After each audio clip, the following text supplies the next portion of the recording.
him, the Tasajio group, the troubles and all that, was it true?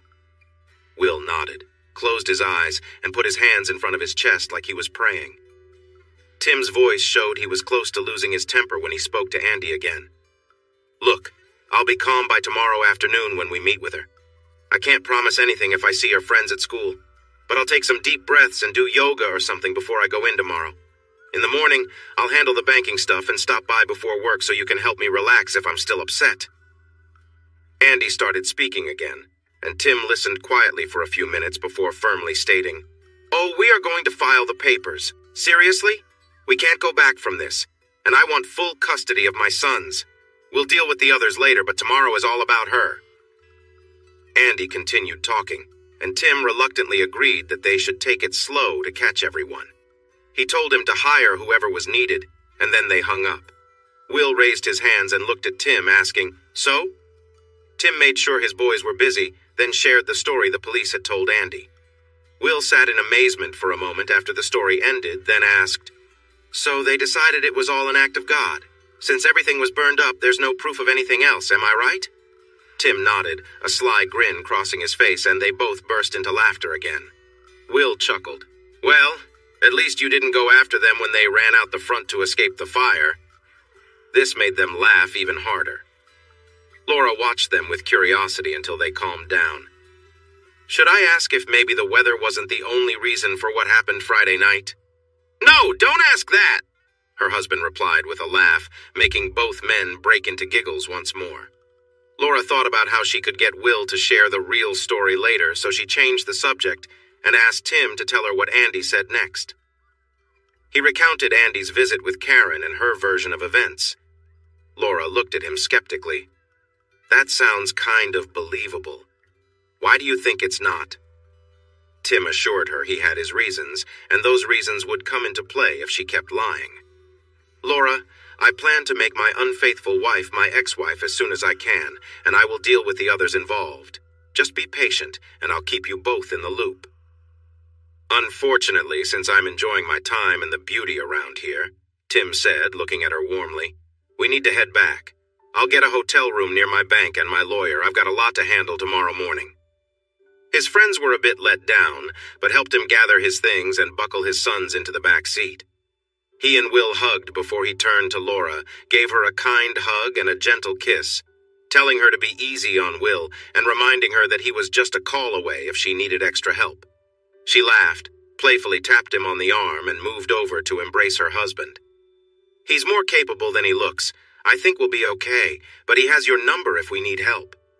Will joked that he would give it his all and hoped it would be enough. Tim pulled away, grateful for such wonderful friends, willing to set aside any past issues with Will and Karen. Sunday, Andy. On the drive home after seeing Karen, Andy felt a mix of guilt and reflection about what had just happened. He knew he was being drawn in, and he understood why, but she was so captivating that he almost lost his resolve. He thought about how beautiful she was, and the wonderful relationship he and Tim had before. He started to question the plans they had made in a moment of anger. Putting aside his worries, he gathered all the information Tim needed from the police. The electricity and phones were working, so he called Tim as soon as he got home. Even though he was prepared for the talk, he felt really nervous and confused. He shared what the police discovered when they arrived: burned buildings, downed power lines, and 8 people who were almost frozen. He told Tim that the police believed it was a storm-related incident. This conclusion came from the sheriff's department working with the fire department and the electricity company. They based their findings on the evidence: a downed power line, 4 cars burned down to just their metal frames, the remains of a shed, and a pile of ashes where a house used to stand. The physical evidence matched the owner's story, so the authorities moved on to the many other decisions they had to make after the storm. The evidence was convincing enough that even the insurance investigator was satisfied. Tim shrugged and said it was karma. Andy replied that the fire might have been unfortunate, but the conclusion was both good and bad. It was good because he didn't have to worry about being arrested, but bad because it complicated things with the photos and videos he had. How could he explain them? Tim ignored this concern and focused on his plan for revenge. Andy warned Tim not to let his anger take over his judgment. He asked if Tim was sure he wanted to go through with the plans and the divorce. Andy reminded him that they had a strong and loving relationship, and that she was the mother of his children. With counseling, she might overcome her issues, and they could return to their happy marriage. Andy said, "Look, Tim, I've never gotten over my divorce, and I don't want you to feel the same pain I have every day. Maybe if I had stayed calm and listened, I could have saved my marriage. I don't want that to happen to you." Tim flatly rejected the idea and told Andy to prepare the divorce papers so he could sign and file them the next day. Andy sighed and told Tim plainly that if he wanted to go down that path, he needed to hire a private investigator to keep an eye on their home and phone. Without the option of using videos, the investigator would have to find solid proof of her ongoing misbehavior. They needed strong evidence if Tim wanted to have primary custody of the boys. He explained that it was important to gather this information before he filed any documents that would cause a big uproar, even bigger than the winter storm that brought all of this to light. Andy said he knew just the right person for the job, and he might be able to get Tim a discount, though the investigator could be costly. Tim quickly agreed and asked Andy to arrange a meeting with the investigator after their meeting tomorrow morning. Andy suggested that Tim go home and talk to his wife, but Tim said he wasn't ready for that. As Andy tried to finish the revised documents, thoughts of Karen filled his mind. He realized he wouldn't be able to concentrate with her memory distracting him, so he stepped into his bedroom. He lay on his sheets, remembering the woman he had longed for since they first met, and who had recently shared an intimate moment with him. Overwhelmed with emotion, he made a decision about his next steps and called the woman he believed was the best family law attorney in the area, Patricia Houseman. Monday. At 8:15 the next morning, Tim took his sons to the daycare center near their motel, got them comfortable, and then headed to the nearby bank. He separated their funds into his and hers accounts and canceled their bank credit card. They had two $5,000 certificates of deposit, so he removed Karen from one and himself from the other. After the bank, he went to Andy's house, planning to review and sign the necessary documents, making sure Andy knew he was serious today. To his surprise, a very attractive woman, around 40 to 45 years old, was sitting with Andy. "Tim, let me introduce you to Patricia Houseman. She and her husband Jimmy are among my best friends, and she's the best family law attorney in the state. She will also be representing you in your divorce." Tim looked confused, so Patricia explained. "Without breaching confidentiality, Andy shared the basics of your situation with me last night and asked for my assistance because it is quite complicated. If you agree, Andy will manage matters concerning the men involved, while I will take care of anything related to your wife. You'll receive better representation for the same cost, and Andy won't be stuck in the middle between you and your wife. How does that sound?" Tim nodded and glanced at Andy, who seemed uneasy despite his calm appearance. "I assume the privilege still applies to Andy and you, Mrs. Houseman." "Please call me Patty." "Yes, it does. Andy, could you step out for a few minutes while Mr. Kelly tells me about his situation?" Andy left, and Tim took about 20 minutes to share his story as Patty asked questions to understand better. Andy knocked on the door and informed them that the private investigator would arrive at Tim's house in 10 minutes. Patty said she would represent Tim in the afternoon meeting with his wife, which would still be held in Andy's home office. Tim thanked her for joining my team and turned to Andy. "I could see she had an effect on you when you called yesterday. I need to ask, do I need to add your name to the list? Because if I do, that could be a conflict of interest for you to represent me against her other partners." Andy looked surprised and then flushed. After a moment, he met Tim's gaze and replied, "No, but she is quite tempting. We can discuss it later. Right now, you should meet the investigator and his assistant at your house. They should be there in 5 minutes, so please let them in, learn how to use the equipment, and then go on to work. We need today to go as smoothly as possible, so try not to cause any trouble at work that we will have to deal with." Tim had a quick trip to the high school, giving him at least 20 minutes to work with the private investigator and the technician. On Sunday afternoon, Tim told Chet, the assistant principal and his close friend, that he wouldn't arrive until after 11:30.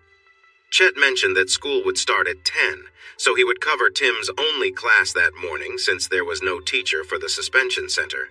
Tim promised to be there for the athletics period and asked if Chet could meet him in the coach's office when he arrived at 11:40. Chet agreed without asking for details, but jokingly asked if he needed to bring his baseball bat or his gun.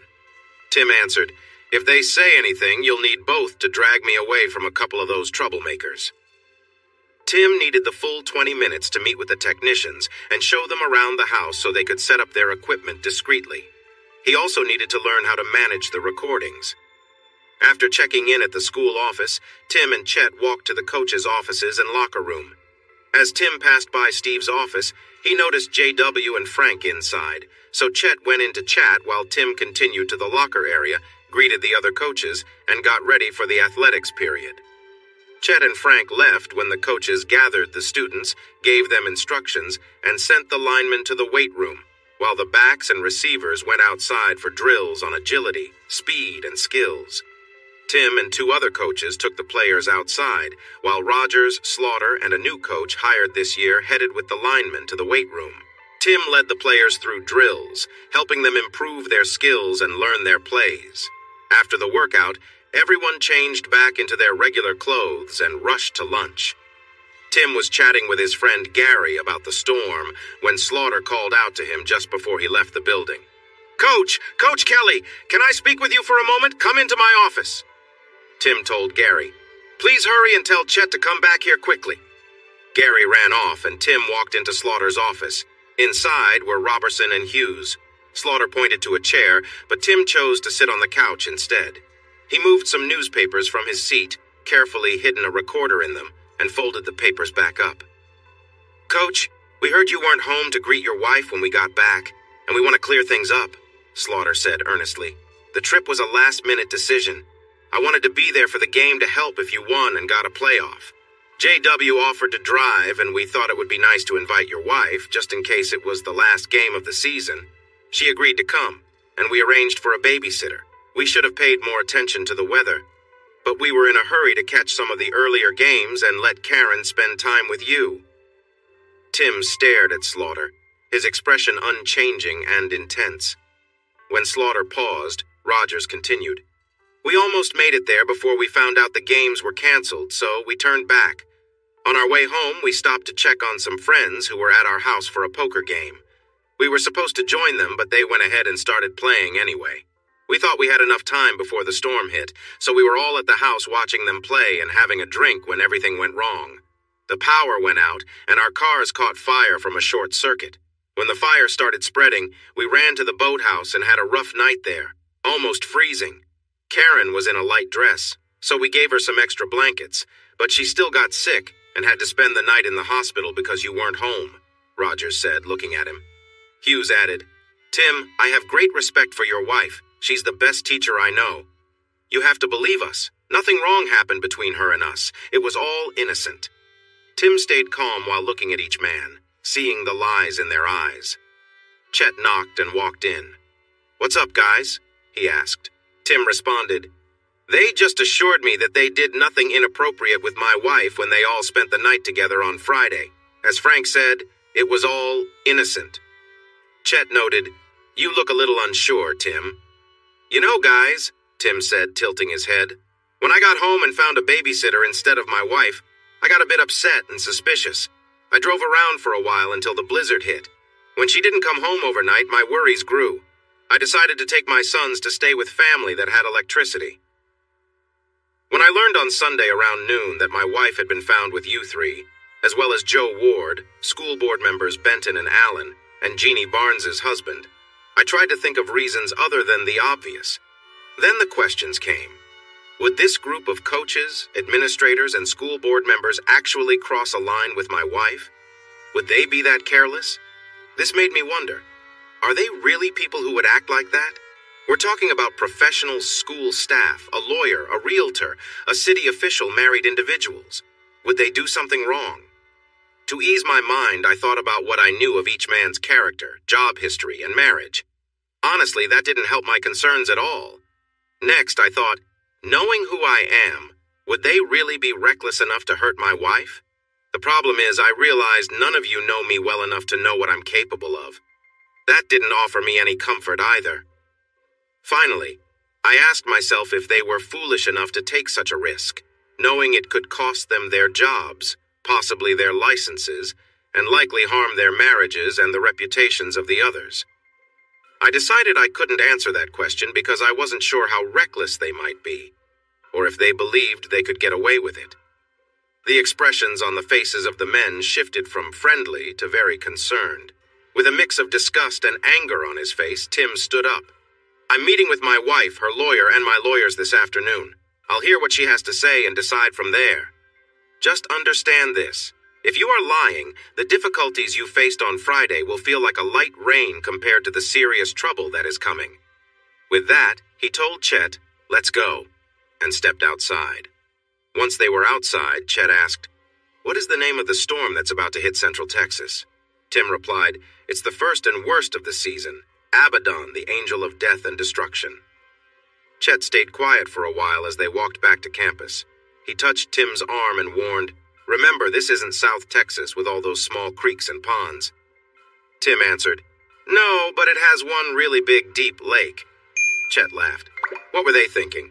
Especially Karen. That group might be the least appealing I've ever seen. Well, except for that guy married to Jeannie. Speaking of which, she called in sick today. She said she would be out for several days, maybe all week.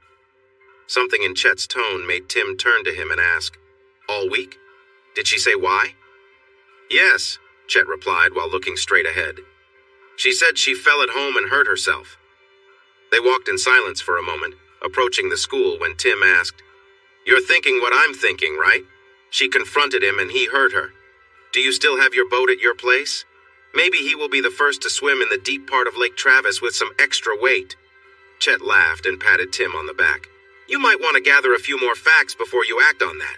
But seriously, when you're ready, you have to tell me the real story about the storm survivors and their adventure.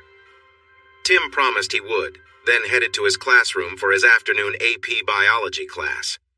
After class, he went to the gym parking lot to meet Sharon. She had most of the information he needed, except one detail. Mary Perry refused, Coach. She said she didn't want to get involved, but everyone knows why. She has had a crush on Coach Rogers since he got divorced. Anyway, we included the night she was there. Everyone else wrote down the times they babysat for your kids, who hired them, how they got there and back, and anyone they saw with your wife, just as you asked. She looked at him eagerly while speaking. He replied with appreciation.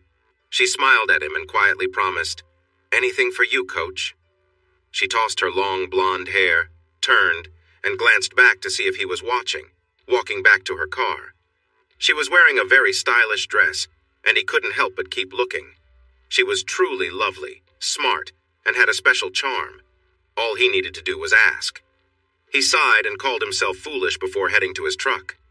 Slaughter's car was at the office, so he drove by the field house and picked up his recorder from a folded newspaper. His wife had let him know she could leave work early today, so he got ready to meet her at 3 o'clock. Before the meeting, Tim spoke with Patty again. He told her he wanted Karen to share her story in front of everyone. If she wasn't willing to do that, he said he wouldn't stay. When Patty gave him the name of Karen's lawyer, he asked her to have the lawyer confirm Karen's side of the story, if possible. Tim made it clear he would only return home if Karen agreed to several conditions. 1, she would share where she was Friday night. 2, she would confirm she hadn't been with those men before. 3, that what she told him was true. And 4, that she would agree to health tests and counseling. They walked into a large meeting room where Karen, Barry Benton, and Andy were already sitting. Karen looked stunning in a navy blue jumpsuit that fit her well. She sat beside Benton, who didn't seem pleased to see Patty. Andy was at the head of the table, sitting right next to Karen. She had been chatting happily with Andy, but stopped to smile brightly at Tim when he and Patty entered. Tim nodded politely and greeted everyone without reaching out for handshakes. He took a seat across from Karen next to his lawyer. Karen kept smiling at him, but he chose to look away. Andy introduced everyone, even though most of them already knew each other well. He explained, the purpose of this meeting is to discuss the events from last Friday that led to Mrs. Kelly staying out all night rather than being home with her kids and husband.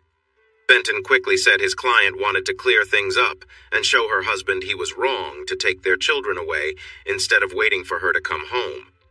He claimed this had caused her even more emotional pain after being helped.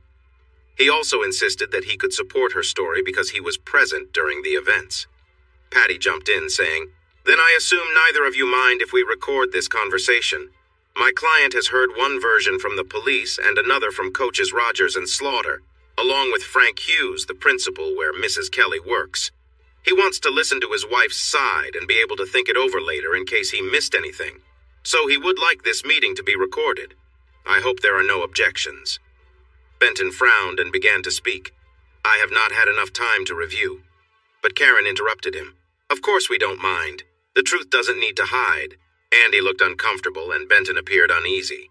Patty quickly thanked everyone and started the tape recorder, noting the names of those present and that everything said would be considered on the record for legal reasons. She settled back in her chair, asked each person to introduce themselves, and said to Karen, "Please go ahead." Tim interrupted, saying, "This is Tim Kelly. Karen, as I mentioned in the note I left, I need to know certain things, and I want you to tell me the truth, all of it. You have one chance to do this. Do you understand?" Karen replied, "Oh yes, that is clear. And don't worry, I really want to explain everything so you can see how you overreacted." Patty stated, "The previous speaker was Karen Kelly for the record." Andy looked increasingly worried and he silently urged Tim to be cautious. Tim finally spoke again. "Tim Kelly again. Karen, you don't know what I know. Before you start, understand that I know more than you realize. If you say something I know is untrue, I will seek a divorce and for temporary custody of our children. This is your only chance." Karen hesitated, glancing at Benton. He nodded, seeming to reassure her. "Tim, But Patty interrupted. "This is Karen Kelly speaking. Mrs. Kelly, you may begin." Karen started again. "Tim, it was just bad luck. JW and Steve invited me to your game. I called Sharon to babysit, and then..." As she repeated the same story she told others, Tim focused on her, searching for any sign of honesty. Unfortunately, he found nothing. When she talked about being helped, Tim looked at Andy, who was sinking in his chair. Karen finished, "So, you see, Tim, it was all a big misunderstanding. Nothing happened that you wouldn't have been okay seeing. Can you come home and bring our boys back? I want our happy life back, and I forgive you for doubting me." Andy sighed softly and lowered his head. Tim looked back at Karen and said, "Let's go over this. I asked who, and you said Rogers, Slaughter, Benton, Hughes, Ward, Allen, and Barnes. I asked what, and you said nothing happened that would have upset your husband. I asked how long, and your answer is just this one time on Friday night. And I asked why, and your answer is, what, bad luck? How about you, Mr. Benton? Please share your version of the events." Benton looked directly at him and said the things Karen mentioned about their time at the ranch were completely true. However, he added that he couldn't comment on anything that happened before since he wasn't in the truck with them. When he finished speaking, Karen said in a dismissive tone, "Well, now you know. I'm upset that you jumped to conclusions and took my sons away. But I promise I'll forgive you once you bring them back. Give me a hug and say you're sorry to me tonight." Tim looked at Benton, then at Andy, and finally at Karen with a stern expression before responding to her request. "Karen, we won't be coming home tonight or any other night. I warned you about the consequences if you lied, and you lied too many times for me to trust you again. Any love I had for you is gone." He looked away from his surprised wife to her equally shocked lawyer and said, "Why would you think I'd take you back after what you did? Do you see something in me that no one else does? I'm not going to sit back and let you behave this way." Benton went pale as Tim continued. "I've said what I needed to say. I'm leaving now, but you should expect to hear from my lawyer soon, just like you will, Mr. Benton. You might want to prepare your other clients for the same treatment because they will all be hearing from my attorney shortly. Have a good day." Tim stood up and walked down the hallway to a small office where he and his lawyer had met earlier. Patty gathered her papers and notes. Karen sat there, stunned by Tim's reaction, while Benton quietly collected his things. Karen looked at Andy and saw a look of disapproval she had never noticed before. Overwhelmed, she began to cry. Andy stood up, asked them to leave through the front door, wished them well, and made his way down the hall to join Tim and Patty. When he entered the small office, he found Tim sitting by the wall. Patty was already on the phone when she asked Tim, "So, should we file the custody and divorce papers?" Tim nodded and looked at Andy. "What about the others?" Andy asked. Tim replied, "You are the expert. As I mentioned, gaining custody of the boys is our main goal. Getting rid of the situation is urgent, and dealing with those involved is a longer-term plan. So what do you think, now or later?" Andy had some news for him. Somehow, my friend who is the president of the school board found out about the events from Friday night and had the board secretary add 2 items to the agenda for the Thursday meeting. They seem to be acting pretty normal, but if we're ready by Thursday, he plans to put all the school staff involved on leave and take action against the 2 board members. He has the board's lawyer looking into how to remove them if they don't step down. With that in mind, I suggest we wait until Friday to make our move. Tim shared half of the babysitter statements with each lawyer, mentioning that one girl wouldn't give her account. He said, "This shows it has been happening every week since just after Christmas. I'm really angry and want to make them pay, but I'll settle for making sure they can't work in education anymore." None of these people should be around kids, and I learned today that Larry's wife took the week off because she fell and hurt herself at home. We both know what really happened. I'm going to talk to her before picking up the boys, and if he did what I think he did. My husband is a good lawyer and helps people who have been mistreated, Patty added. If he did hurt her, have her reach out to him. He will make sure she is safe and will make him pay for a long time. Here's his card. Andy stood up along with Tim, placed a hand on his shoulder and said, "You were right. She's not truthful, and I couldn't advise you to get back with her. But Tim, don't let your pain and anger turn into a situation where your kids are raised by her while you're in jail. If you end up behind bars, she might get custody regardless of what she has done. Stay calm." Tim thought for a moment, shook hands with his lawyers, promised to stay composed, and left. When Tim rang Jeannie's doorbell, she didn't answer, saying she was sick and didn't want to share her illness. He reminded her that she had told the school she was hurt, and warned that he would call the authorities if she didn't let him in.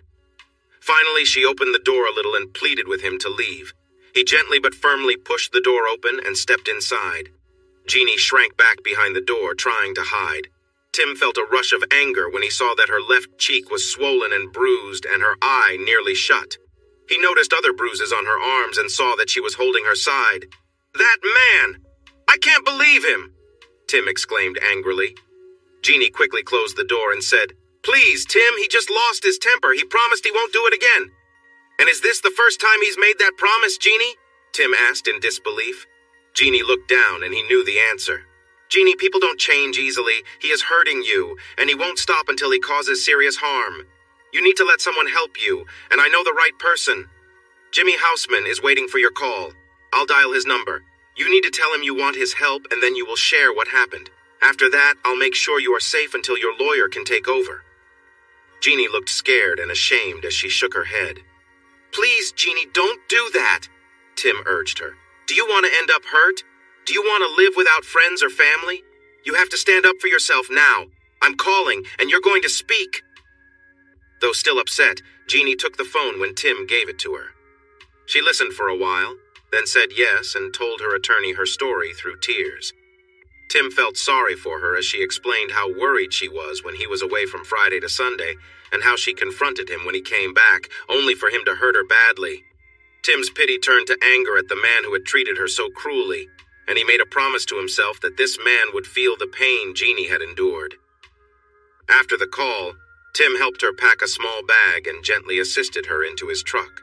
He drove her to the Houseman home, where she would stay until they could file charges and get a protection order. During the drive, she hesitated. Larry was upset because I didn't believe his story about playing poker and getting stuck somewhere. I knew he was really angry because his favorite car was damaged. I told him that I had never seen him play poker and that he often made fun of people who did. I was angry that he was lying to me, so I told him I knew he had been unfaithful. That's when he lost control and hurt me. I begged him to stop, but he just kept hitting me. When I fell, he grabbed a broom and hit me with it until it broke. Then he blamed me for making him hurt me, helped me up, and insisted that I wasn't really injured and that he would take care of me. Maybe he told the truth. Maybe I overreacted. Maybe if I had just believed him. No, Jeannie, no! Did he say anything about my wife? I didn't think so. You can't take his words seriously. Trust me when I say that nothing innocent happened that night. We are both in this together. Let me support you, and you can lean on me too. We were both betrayed badly, and then he hurt you. I'm sorry, but he is treating you badly, and you need to break free from him and his lies. I care too much to let you stay in this situation. Jeannie looked at Tim as he talked, then moved closer and rested her head on his shoulder. I didn't know Karen was there too. I'm really sorry, Tim. I know how much you care for her, and this must be so hard for you. You're right. We need to be there for each other. I want to help you however I can. Will you let me? Trying to lighten the mood a little, Tim replied playfully, Well, I can think of a way you could help me, and I could help you, but it might take a couple of hours or maybe even all night. Do you have to go to your lawyers today? Jeannie looked up at him, gave him a gentle nudge on the chest, and joked back, I don't think my sore body would enjoy helping you like that right now. Maybe we should wait for our first time until things are less intense and I'm feeling better, okay? Tim tilted his head to look at her closely, but she lowered hers to hide how she felt. Jeannie, even with the bruises, your beauty shines through. I really miss seeing both of your lovely blue eyes. She smiled and tapped his chest again, this time playfully. Tim added, The main thing I got from what you said is that you mentioned our first time. As long as you promise me there will be one in the future, I'll gladly wait. With her head still down, she mumbled something.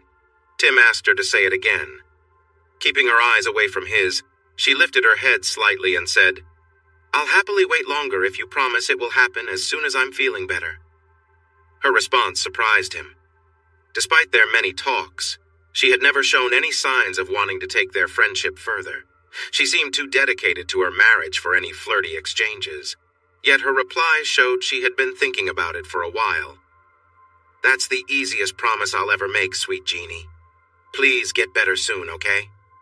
When they arrived at the houseman's home, Tim parked his truck and helped Jeannie with her bags. After being introduced to Patty's husband, the men were asked to wait while Patty took Jeannie to her room. Jimmy shook his head, took Tim's hand in a firm grip, and said, Man, I'm really sorry. Since our situations are connected, Patty shared just enough about what happened to get me ready. She was the one who pushed me to take Jeannie's case and wanted your friend to stay here to keep her safe. He chuckled, let go of Tim's hand, and with a sly smile said, Got a 20? From what I just saw, you might want me on call. I'm also a lawyer. Tim pulled out a $20 bill, handed it to Jimmy, and asked, Where do I sign? Jimmy laughed again and took him to their nice home office. He pulled out a document, filled in the important details, and gave it to Tim to sign. After Tim signed, Jimmy said, Now you have a team of 2 men and 1 woman in place. I have a feeling you'll need all of us before this is over. Tim met his gaze with a serious look that showed Jimmy his deep anger. He said, I have never let anyone disrespect me without making sure I get my respect back. I don't let anyone harm a friend without making the person who did it pay. My friends will tell you I'm a great friend, but a strong opponent. Let me make this clear. I see my wife and those men involved as my opponents, and Larry Barnes is at the top of my list. You know I was there, taking pictures and gathering evidence, but you don't know that I was well prepared, or that I thought about taking stronger actions against them. Andy doesn't want me to use the pictures or tapes because it would show I was there, and the sheriff would want to look into the fire again. Let me warn you now, Jimmy. I will use the evidence I have if it helps me get full custody of my sons and make sure those people face the consequences. I will not let someone who disrespects others raise my children, and I won't allow them to get away with it. So be ready if that happens. I'll need your help, and if Jeannie's husband raises a hand to her again, I will need your help even sooner. Patty and Jeannie were standing just outside the door, listening. Jimmy noticed them, invited them in, shared that Tim was now his client too, and asked, How much did you hear? Patty replied, We arrived when Tim started talking about not allowing anyone to disrespect him, so quite a lot. She turned to Tim and said, I think we need to get Andy over here with the evidence you have. I know you have a private investigator working on the case, and you have some hidden cameras, but those can wait. Jimmy, call Andy. I'll order pizza if everyone tells me what they want, and we can start tonight. Tim said he would love to get started, but he needed to go pick up his sons. Patty insisted they should also stay at their home and offered 2 extra bedrooms for them. Tim agreed to cancel their room and went to pick up his sons. When he came back with his excited boys and all their things, Patty, Jimmy, and Jeannie showered them with attention. They made sure the boys had their favorite pizza, filled their milk glasses, and listened carefully to their stories about making new friends at daycare.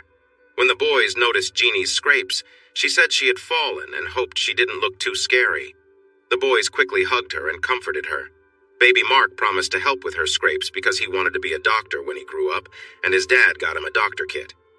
He stayed close to Jeannie while Patrick entertained Jimmy and Patty. As the pizza and their busy day caught up with the boys, Tim gave them baths and got them ready for bed. After saying their prayers, he told them a story about brave knights, fierce dragons, and fair maidens. And soon, they fell asleep. When he returned to the office, the others were discussing plans and options. Tim pulled out a tape recorder and another cassette tape from his briefcase. Andy was there with the audio and video recordings from the ranch before the fire. Andy greeted him, and the ladies asked if the boys were sleeping. Jimmy suggested they move to the den, where he had a big TV. Jimmy put in the video labeled KK, but Tim suggested they listen to the tape from the coaches' meeting that day. He wanted to hear how they responded to his comments before he left. The first 10 minutes showed his conversation with them, but it became more interesting after he and Chet exited. JW started to complain, saying, "That guy knows something. How could he?" Frank spoke up, saying, "I'm not so sure. He said he would listen to what she had to say.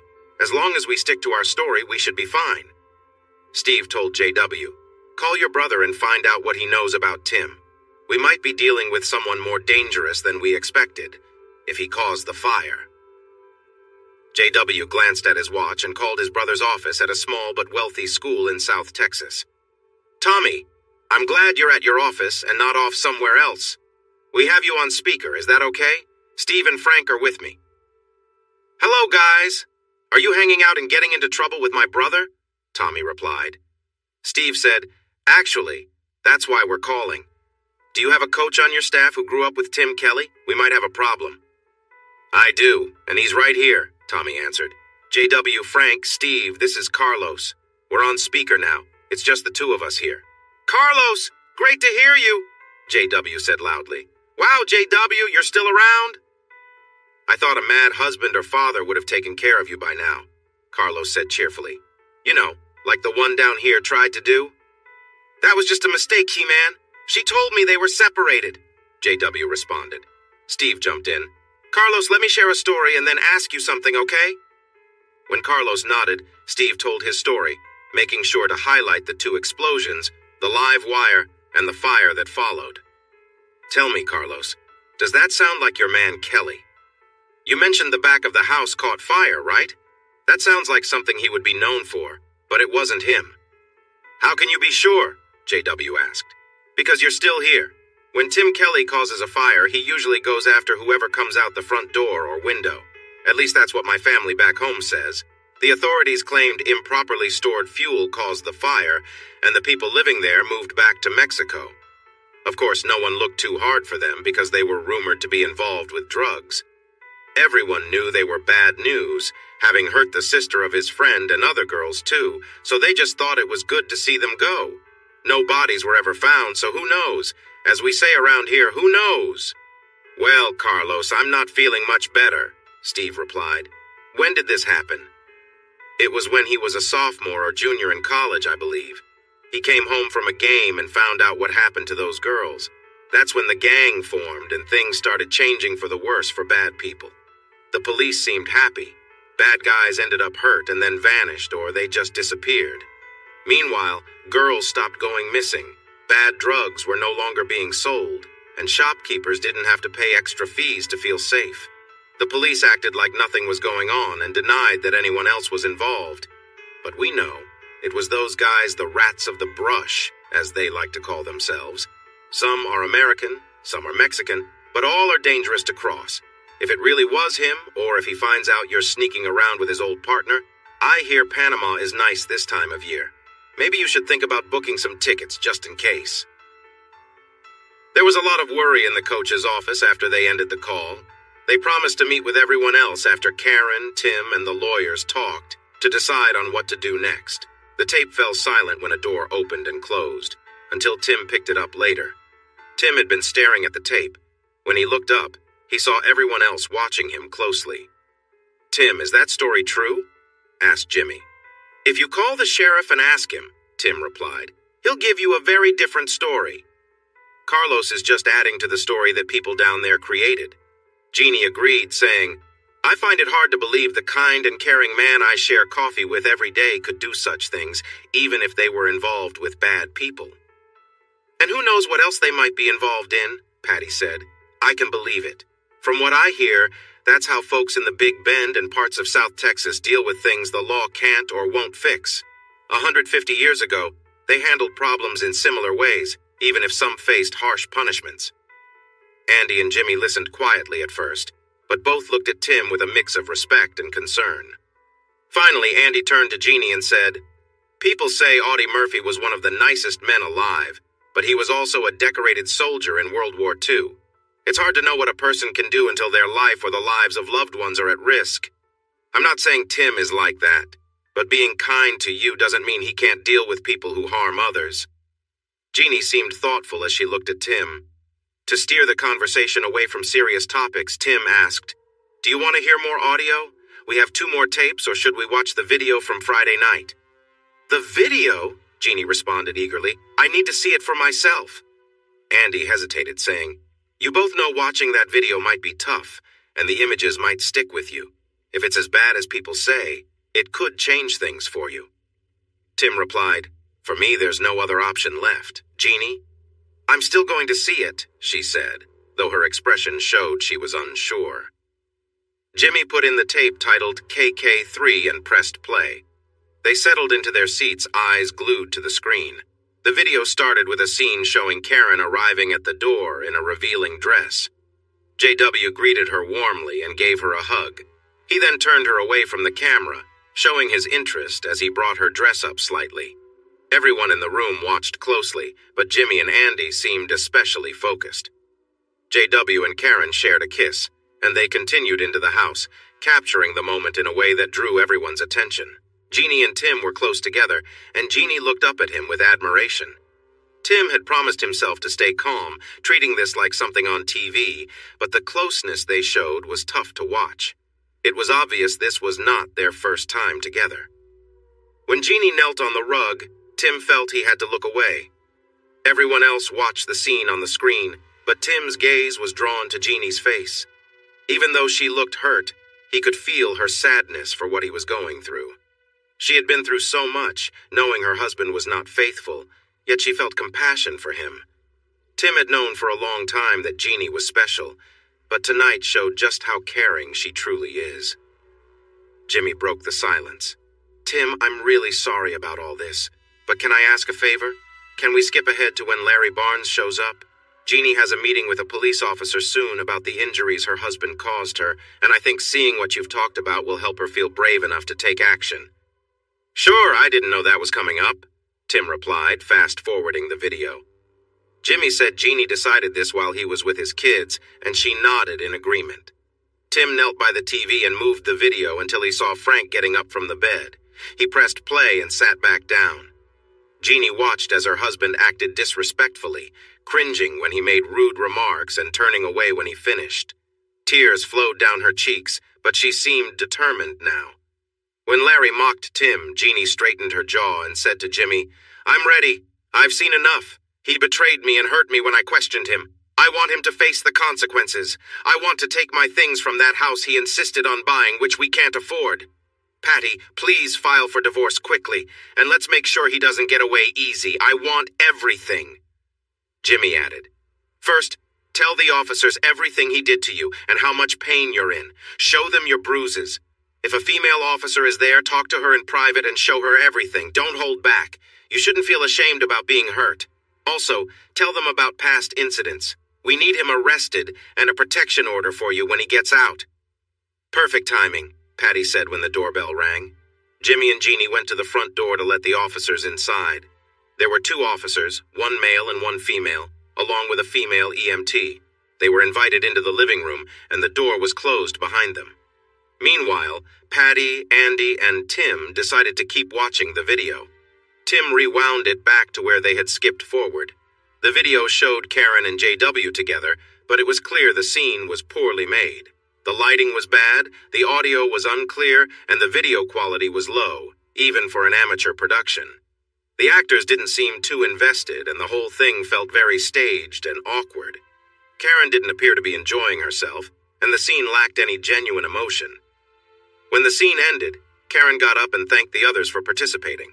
She then walked toward the bedroom, smiling briefly at the camera before disappearing through the doorway.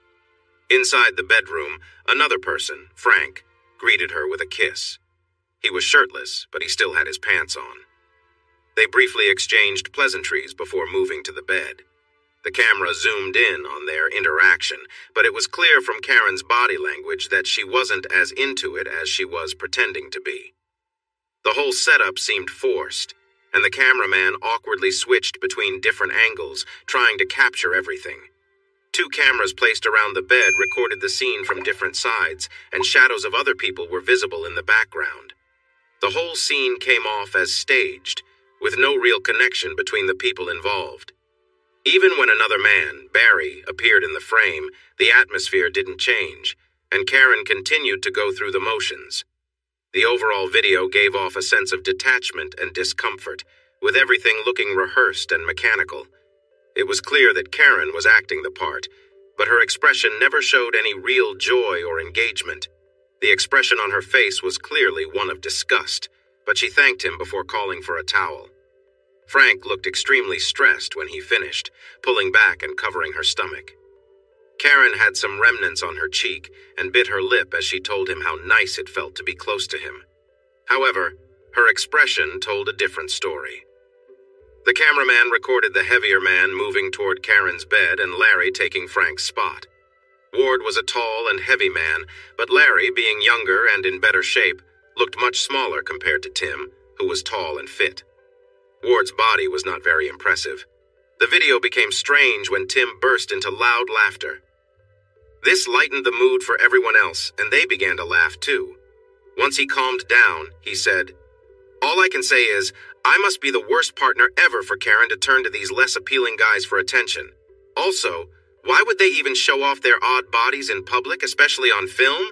Is that really a thing in this industry?" Andy stopped laughing long enough to add, "They should have invited me. My appearance is a bit better." Patty was in a giggling fit and managed to say, "You both would need to show me, but my husband looks like a movie star next to those guys." Tim and Andy exchanged playful glances, stood up and walked over to Patty. "You said we would need to show you. Well, here we are.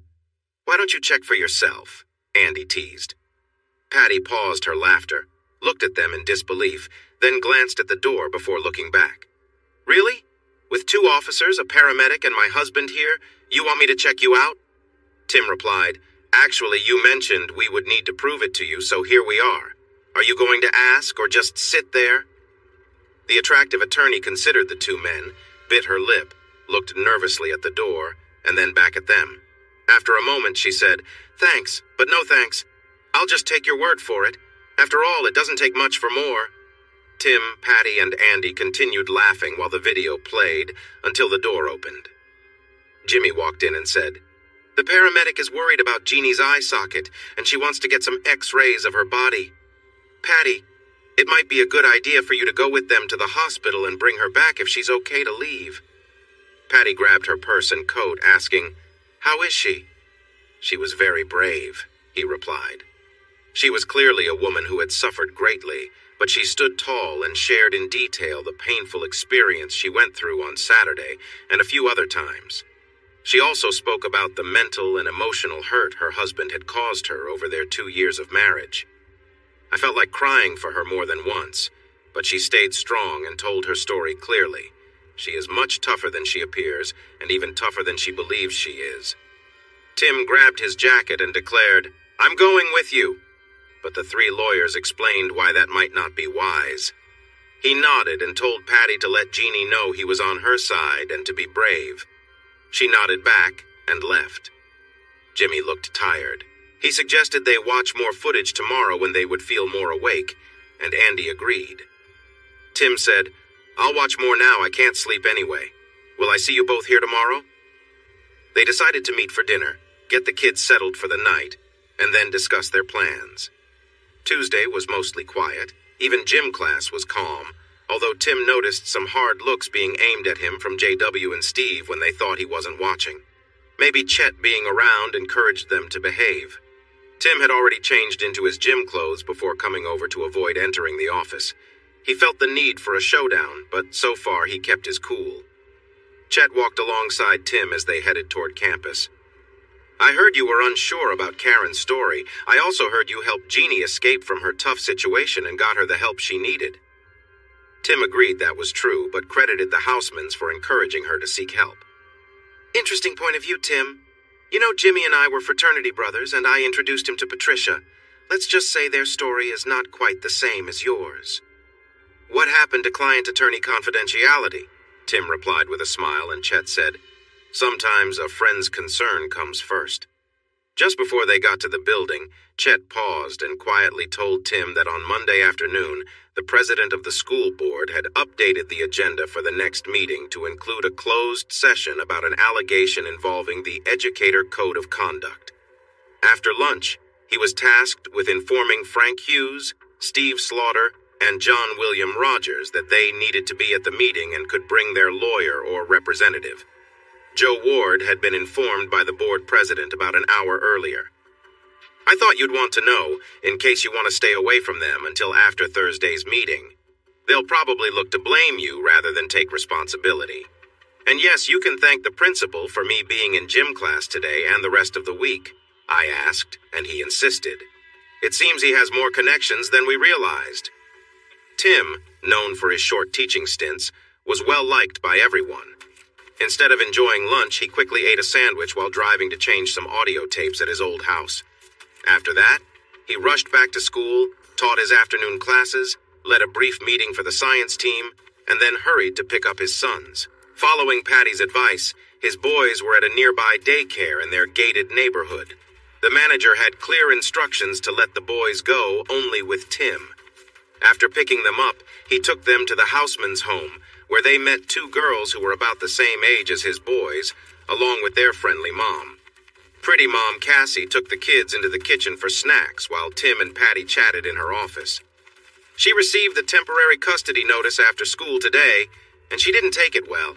She started sobbing, but then she pulled herself together and went to yell at Frank for a good 5 minutes. His secretary, who was also involved with him, kept everyone else away, but our private investigator heard everything from outside. I won't go into detail, but the main point was that she thought they had promised her no one would find out, and she was determined to make them pay if she lost her sons.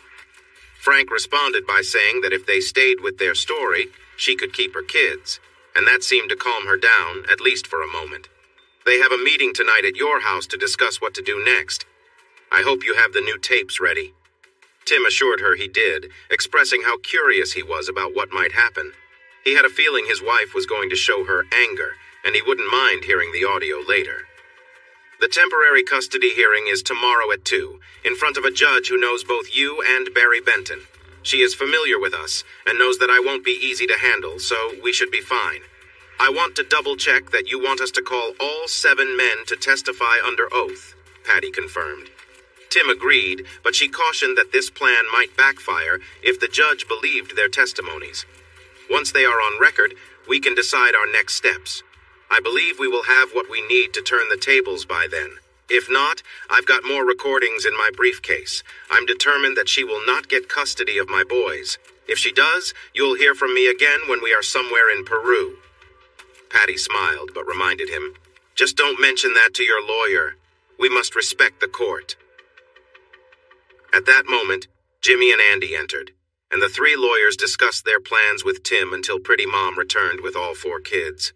She and Patty took the casseroles out of the oven and called everyone to dinner at the big table in the dining room. The table was almost completely filled with vegetables, salads, casserole dishes, desserts, and drinks. Before they sat down, one of the young girls ran to the back and returned with a man Tim didn't recognize and Aunt Jeannie. She looked rough with a swollen face, stitches on her lip, and a big bandage over her left eye. Still, he noticed that some of the swelling had gone down and the bruising was changing color, which were good signs. The other 3 kids ran to her. She knelt down, grimacing from the pain of kneeling and again from the hugs she received from the children. Despite that, she managed to smile on one side of her face, which wasn't as swollen. After the hugs, she was led to the table by little Mark, who wanted her to sit next to him. Everyone else took their seats, leaving just one empty chair beside pretty Mommy Cassie. That chair was quickly filled by the stranger, handsome Dad Eric, who was welcomed with kisses from his wife and daughters. The conversation was friendly and the meal was delicious. After French silk pie for dessert, everyone took their dirty dishes to the sink, where Patty rinsed them and Cassie loaded them into the dishwasher. The men went to the living room, and Jeannie took the kids into the extra bedroom that had been turned into a playroom. They seemed to forget about her injuries, showing how children often see past appearances and recognize kindness. Eric shared with Tim that he had been the doctor on call when they brought Jeannie into the hospital. It had been lucky he was working that day, but Jimmy had called the hospital to check on her, passing on the details Eric needed to help Jeannie get care and support. The mood shifted as Eric explained that Jeannie had 2 broken ribs and a small fracture in her eye socket, along with a mild concussion, bruised kidneys, and evidence of an old rib injury from a previous incident. Eric had provided this information to the police, who Jimmy told them had arrested Larry Barnes at his home within an hour of leaving here. He was released on bail a few hours later, but not before he was ordered to stay 1,000 feet away from his home and from Jeannie at all times, to avoid jail without bail until his trial. The police officer who delivered the order called Jimmy to say Larry was quite upset about the charges and the order, and that he doubted he would follow it. He mentioned that a police car would check on the house every day, but they couldn't promise her safety. It might be best for her to find a safe place to hide for a few weeks. Everyone in the room noticed how Tim's mood changed as the conversation went on. When he heard that Larry might not follow the rules, there was an unsettling look on his face. Eric asked, "Tim, Jeannie is worried about you after all you've been through. How are you feeling?" "That's just like her to care about someone else when she has been through so much," Tim replied. "I'm doing okay, or at least as well as can be expected right now. She needs to focus on getting better and getting away from that guy for good. To be honest, most people like Larry don't change. Court orders end, jail time ends, and they come back to reclaim what they think belongs to them. Unless he's gone for good, I don't know if Jeannie will ever feel safe." "Tim, you have to trust the system," Jimmy urged. "We have no proof that he will come looking for her, or that he will harm her if he does. The police are on high alert, and we will keep her safe until this is sorted out. Hopefully, once we're done with him, he'll run back home, and Jeannie will never hear from him again." "That's possible, but my fear is that he might cause serious harm before the system gets around to handling him." Tim paused, looked at Jimmy, and asked, "Let's get straight to it. Do you have any weapons here?" "Just a pistol, in a safe under the bed," Jimmy replied. "Would it be all right if I brought some of my things in? I'll keep them secure, but I don't think a gun in a safe is enough to stop someone determined if they manage to get inside," Tim said. Jimmy looked embarrassed for not realizing the danger and quickly agreed. Tim went outside to his truck. Dr. Eric watched him leave, then turned to Andy and Jimmy. "Tim is running on a lot of energy right now. We need to make sure it doesn't turn into a problem. He's right. We all know that people who have a history of hurting their partners often ignore the law. We have to stay alert. Are your alarms working, Jimmy?" "They work, but I haven't been using them. I mean, this neighborhood seems safe, but I'll call the company right now and let them know to turn everything back on." "You're right. We need to be cautious," Jimmy said. Just then, Patty and Cassie came in from the kitchen as Tim returned with his pistol, a rifle, and a shotgun. Patty looked at Jimmy, who said softly, "I'll explain."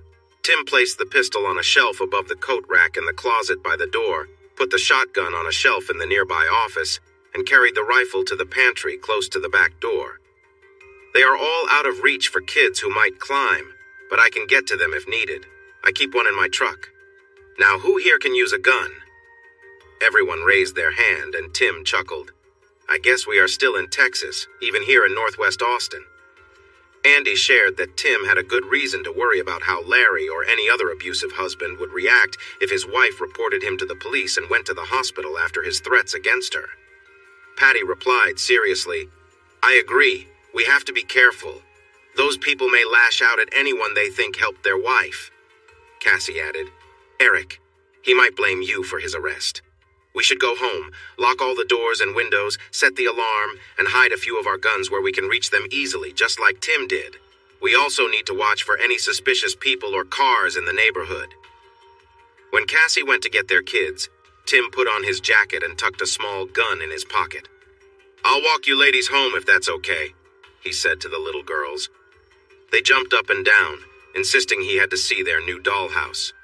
Patty said she would make sure the boys took a bath, and Tim left with the doctor and his family. The short walk was quiet, but Tim, Eric, and Cassie were all very aware of their surroundings. "It's interesting how a simple 2-block walk makes you notice everything around you in times like this," Eric said quietly. The boys were already in bed when Tim returned 20 minutes later after playing with the girls and their new dollhouse.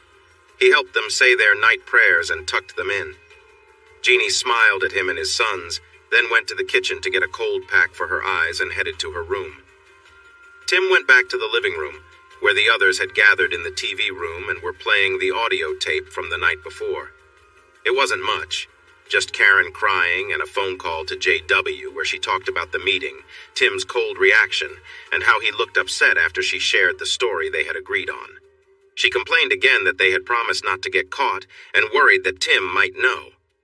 JW tried to comfort her, but not much more was discussed. "I bet tonight's tape will be very different," Tim said firmly. "After the board meeting notice goes up, tomorrow's hearing and Larry's arrest, I bet they are already planning something in my house. Does anyone want to place a bet against me?" No one replied, and Patty suggested they watch the rest of last night's video along with another one. Tim was feeling upset and said, "No, I'm going to check things out. I'll return in about half an hour." Andy quickly looked at the others and said, "Wait, I'm coming with you. I want to see what's happening, and I don't want you to act rashly if Larry is there." Everyone agreed, and since Tim's truck was too noticeable, they decided to take Andy's car. 15 minutes and a few short conversations later, they drove by Tim's house, parked at an empty house across the street, and counted 6 cars parked there besides Karen's. Tim reached out his hand, and Andy replied that he wasn't foolish enough to bet they wouldn't be around.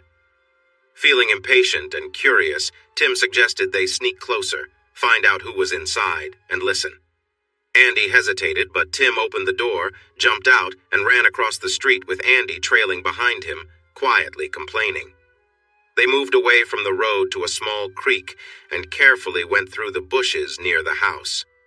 They found a safe spot behind the chimney and then stood close to the living room windows on the south side. As they expected, everyone they worried about was there. Rogers, Slaughter, Ward, Hughes, Allen, Benton, Barnes, and Karen. Tim took several pictures with his camera using fast film, then agreed to Andy's request to leave. When they got back, Patty asked what they found out. Andy explained, "We didn't hear everything, but we did hear Karen scolding JW and the others about all their promises that Tim would never know, and she threatened to expose them if she lost custody of her kids." Benton tried to calm her down, saying that Tim was just trying to bluff them into revealing the truth and reassured her that if everyone stuck to their agreed story, no one could challenge it. She would get custody and then decide what to do with her husband. Benton then suggested that they all write statements. He said this would make it easier in court because the other lawyers could only ask questions about those statements, which would help them remember important details. Joe Ward, the group leader, warned everyone to stop arguing and stay focused. The custody hearing was set for tomorrow, and the board meeting was the next night, so everyone needed to prepare. Jeannie's husband reminded them that he was facing trial and needed their support. If not, he might feel pressured to confess to receive a lighter punishment. Benton promised him that he would help him and mentioned that they needed to stick to their story, making it seem like both Tim and Jeannie were overreacting, which led to all the trouble.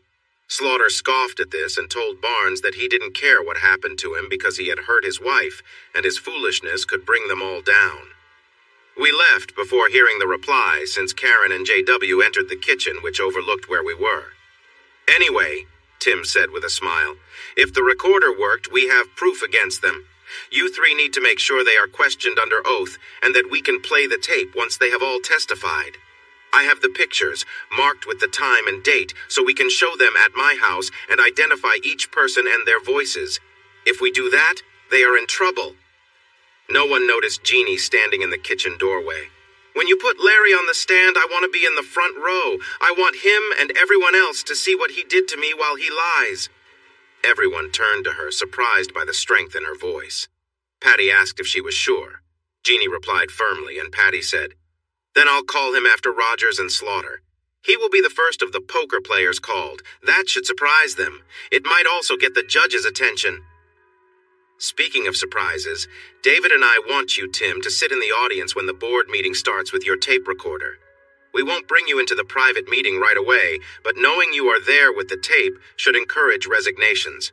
If needed, you can come in, play the recording, and the other board members will likely take action to dismiss everyone involved. Hey, let me know when I'm needed. I want to confront them every chance I get, Tim said excitedly. I would love to reveal their wrong actions, and I could say that her bosses pressured Karen into cooperating with them. True or not, it would give her a chance to protect herself and hurt them. I'm sure she would seize that opportunity. I want them gone. I want them banned from teaching, he continued. So, forget about resignation. We have proof against them, so let's make sure they're held responsible. I want them completely stopped from harming teachers or children again. And we need to do the same with Larry. The city has rules too. He should be fired for what he did, so it stays on his record and affects his chances of finding good jobs in the future. Are you all with me? Let's make a move. Everyone nodded in agreement. Jeannie gave Tim a gentle side hug and said, "Thank you for taking care of me, Tim." He hugged her back softly and kissed the top of her head. Patty, Andy, and Jimmy exchanged glances, and Patty said, "You two are easy to understand. We need to keep you apart until this situation is resolved. After that, you can do what you want, but not now, all right?" They nodded in agreement but stayed close until Patty added, "Tim, the first video, KK1, is about Karen, JW, and then Steve joins in. It is quite shocking, but the discussions on it are instructive. If we play the audio, even without the video, they could lose their jobs and face legal trouble. As tough as it will be, you should watch it." Jeannie piped up, "Then I want to watch too."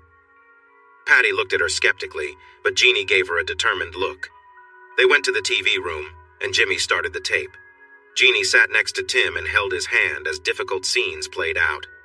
When Karen left after being with the two others, they mocked her husband, and Jeannie noticed Tim stiffen. She held on to him tightly, reassuring him that everything would be okay in a soft voice. It was striking to see the once beautiful cheerleader, now with a swollen and bruised face, looking after Tim with such strength. His feelings for her deepened.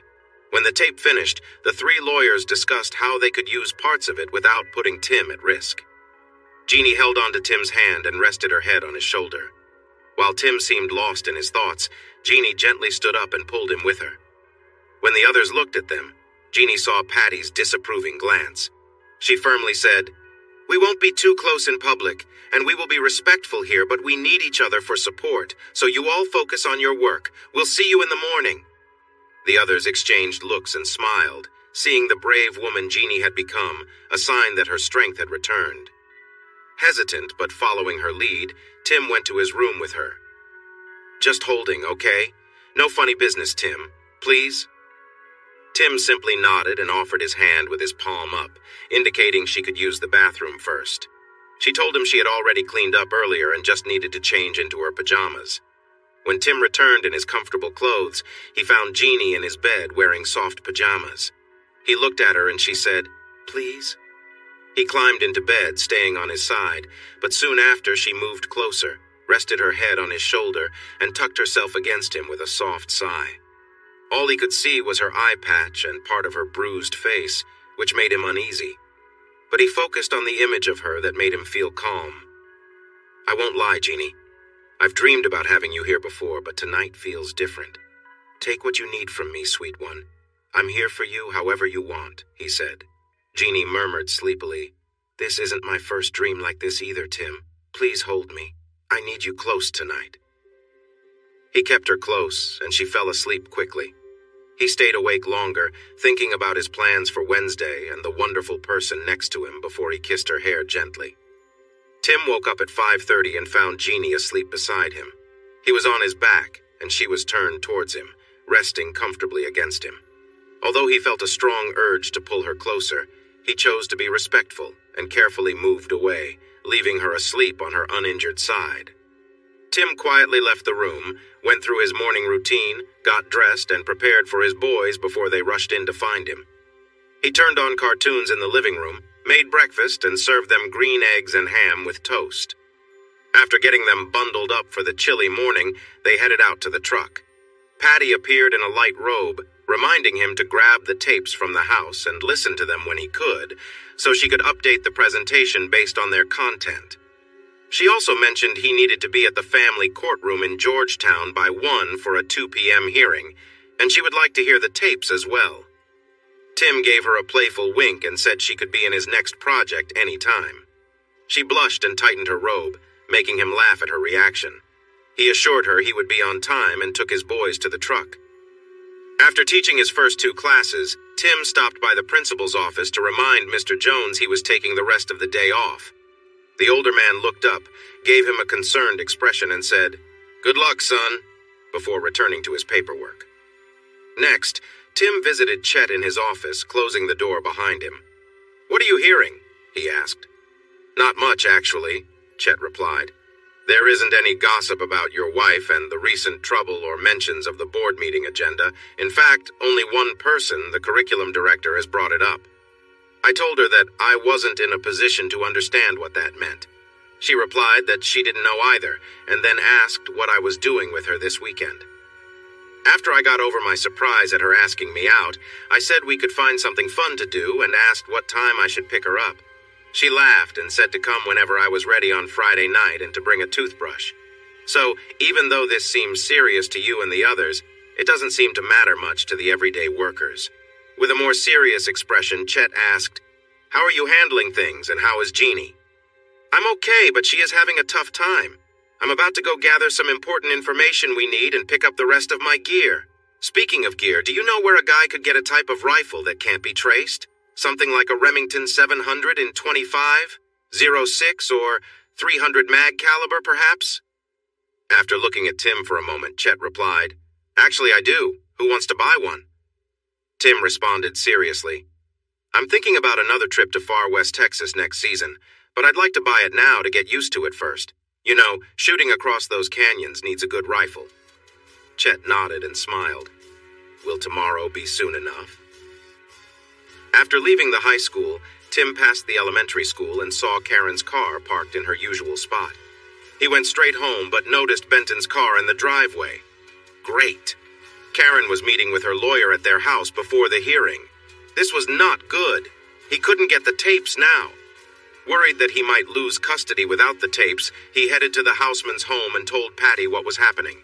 She seemed less concerned, thinking the judge would agree with Tim's request based on the facts. But the final hearing would be much more challenging. Knowing where he, Karen, and her new partner would be, Tim called his private investigator and asked him to get the tapes, replacing them with new ones while everyone was at the courthouse. He assured Tim it would be done as soon as they left, and someone would bring the tapes to the courthouse.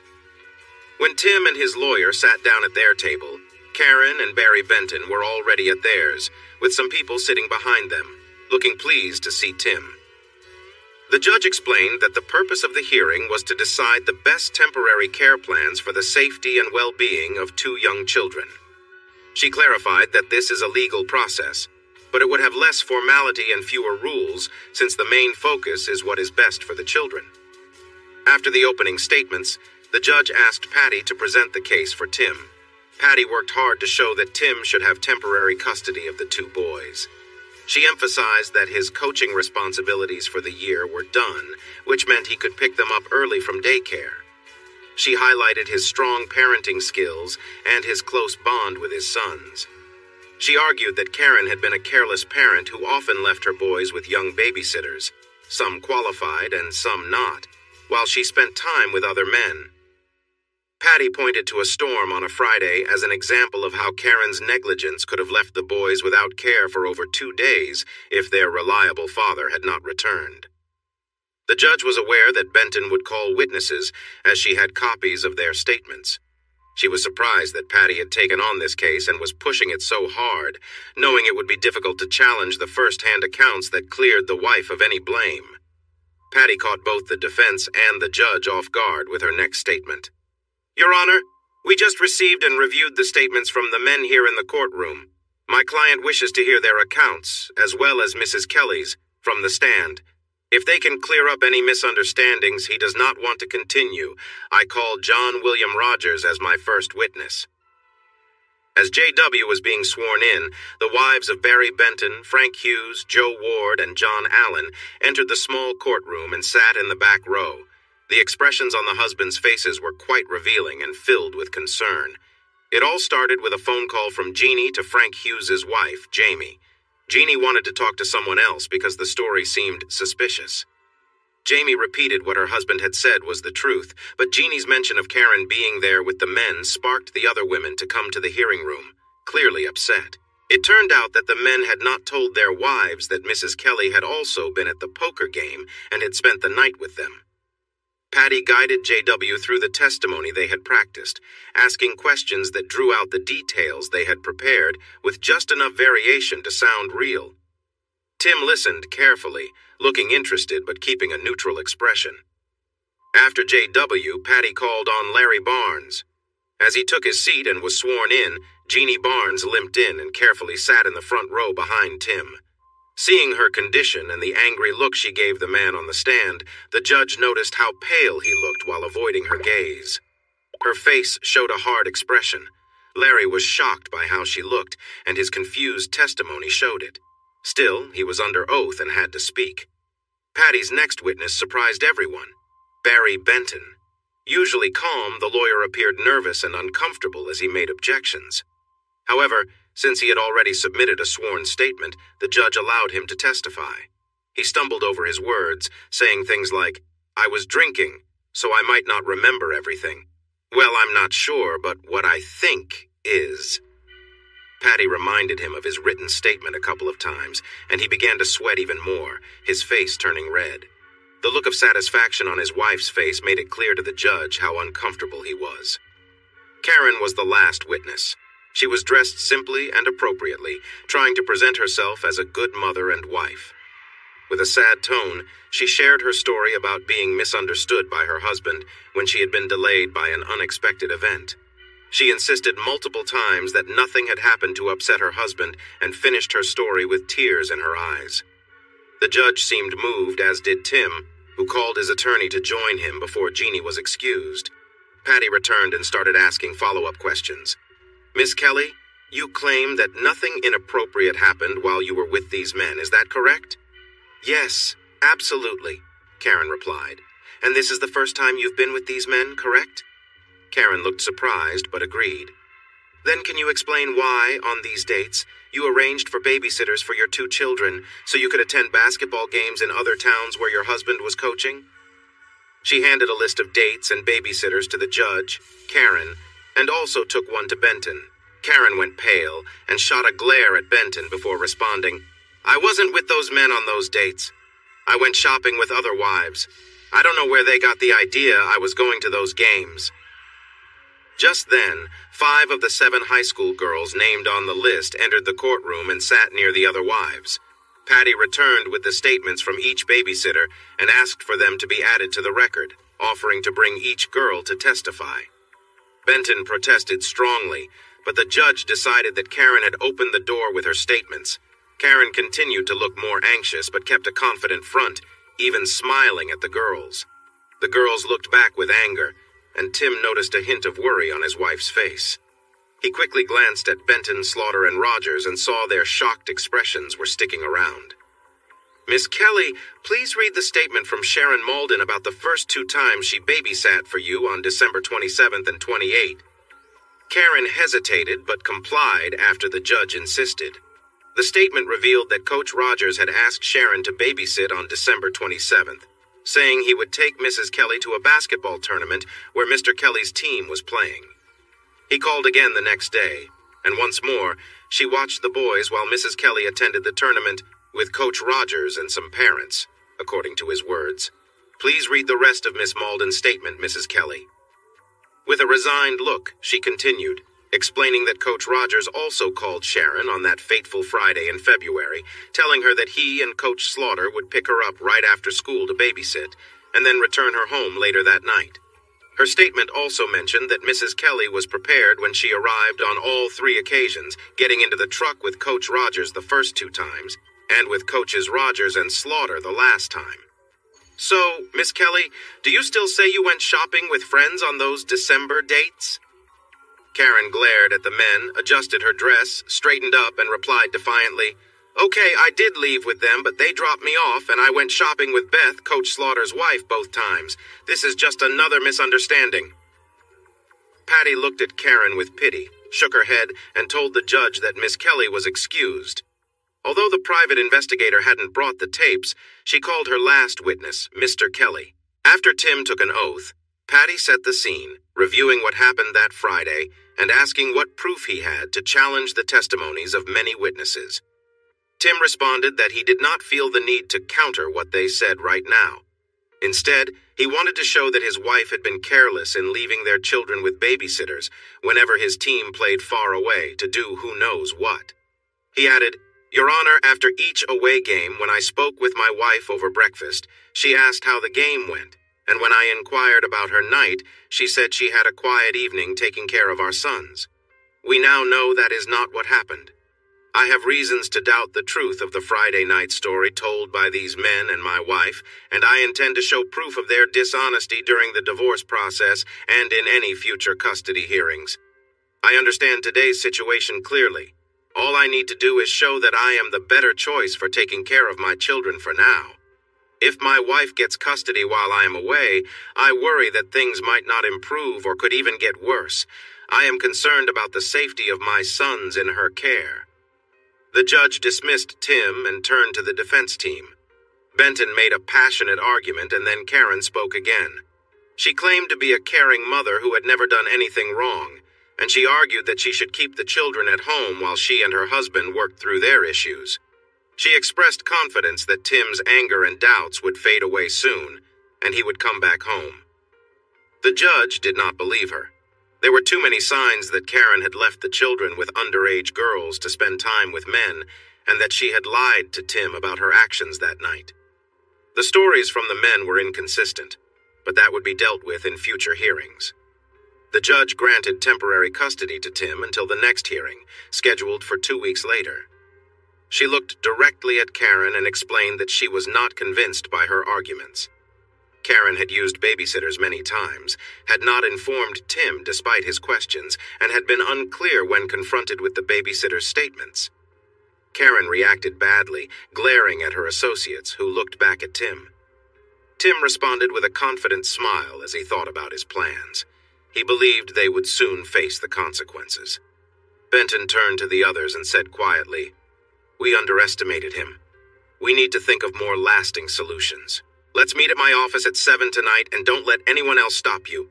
Be there. Dinner at the Houseman's was joyful. Jeannie cooked spaghetti with meat sauce and meatballs, a large salad, fresh fruit, and gelato for dessert. The atmosphere felt festive with Andy, Eric, Cassie, and their children present. After the meal, the men gathered in Jimmy's office to listen to the recordings from the previous night brought by the private investigator. As they listened, Tim's anger and concern grew. They are unbelievable, Tim exclaimed. Their pride and lack of care for others is shocking. Andy spoke calmly, warning, That's true, but did you hear the threat in what Benton said to Katie? She threatened them if she didn't get her sons back. Benton promised to help her, saying they would do whatever it took to make it happen. Rogers told her not to worry. There are multiple ways to solve problems. Those may seem like friendly reassurances or threats to you, Tim. I hope they do come after me. They have no idea what I'm capable of, Tim exclaimed. Just make sure your boys don't get caught in the middle, Tim, Dr. Eric advised. Tim replied, They won't hurt the boys. Karen would protect them fiercely. If Andy's right, they will try to catch me alone, or with someone else, but not the boys. They returned to listening to the audio recordings from the phone and house. The conversation showed they had done what they denied under oath, and that they planned to create a false story before the hearing. When the tapes finished, Jimmy said, "They are in big trouble. At the hearing, Judge Williams will hear about the conspiracy and send them straight to jail for lying and planning to lie." Tim then played the video of Karen's earlier moments with JW, Steve, and Frank. By the time they finished watching, he felt completely armored against Karen's influence. At Andy's request, they focused on the upcoming Board of Trustees meeting. After discussing their options, they agreed on a plan that would lead to the dismissal of all the teachers involved and the removal of 2 board members for unethical behavior. They also developed a special strategy for Larry Barnes, aiming to not only get him fired, but also to increase the consequences he faced. Thursday started bright and sunny, matching Tim's good mood. Jeannie had again slept next to him, but this time she wore pajamas while he had on shorts and a t-shirt. They cuddled, slept, and woke up close to each other. Tim noticed that the ice and heat treatment had significantly reduced the swelling on her face over the past day, and her calm sleeping position suggested that the medicine was easing her pain. From one side, she looked like the beautiful blonde Tim knew, but from the other, her appearance was quite different. Because of this, she stayed in and away from others as much as possible, and Eric continued to visit her at home to help her recover. At the high school, Tim found out that both JW and Steve had resigned earlier that day for better-paying jobs at a wealthy school in the West Texas oil fields. Beth had also resigned to teach there, and all 3 were granted leaves of absence by the superintendent. Tim immediately called Andy, saying, "I won't let them leave. I want them to face the consequences. Should I file a complaint against them for breaking school rules?" Andy shared that he had already talked to David Pierce, his friend and the president of the school board. The board was set to hold a hearing about some serious issues involving Rogers, Slaughter, Hughes, Ward, Allen, and Benton, including claims of bullying and misconduct. "I hear people know you will be there and that you have proof. They even have a meeting planned at Benton's house at noon. His wife left him and is going through a divorce. Makes you feel a bit sorry for him, doesn't it?" Andy asked, with a hint of sarcasm. Tim chuckled. "So, what time should I be there?" "David will start the meeting at 7 p.m., go over the minutes and reports, and then they'll have a short private session. They'll talk about the claims and the rules, then let the board or teachers speak in private. After that, they will return to the public meeting to examine the evidence and vote. We might have to join the private session or share evidence during the public discussion." David wasn't sure what the lawyer would say. After they discuss everything, the president will welcome motions, they will vote, and then continue with the regular meeting. "Let's meet in front of the admin building at 6:30 to see when the board's lawyer wants us to speak." Tim agreed and returned to his usual routine. Chet met him at the sports center as the athletics period began. He quickly informed the athletes that coaches Slaughter and Rogers had stepped down, took some questions, and let everyone know that Coach Kelly would lead the off-season strength program. The news was met with cheers and clapping, as Coach Kelly shared his exciting plans to help them improve their skills. The workout was the most energetic that Tim, Chet, or the other coaches had seen, and Tim felt delighted by the enthusiastic support from the kids and his fellow coaches. His afternoon classes went smoothly, and he left promptly after his last class ended at 3 p.m. to pick up his sons. As he walked out of the daycare center with Mrs. Gonzalez, he held Mark in his left arm and Patrick in his right. Mrs. Gonzalez excitedly talked about a costume party coming up next week. While they stood on the sidewalk about a dozen steps from the entrance, Tim noticed a pickup truck parked across the street about half a block away. He tried to figure out why the truck caught his attention just as it began to move forward.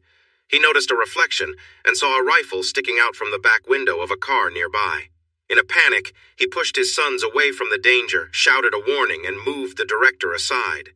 The boys were thrown in different directions when he felt a sharp pain on his left shoulder and heard a gunshot.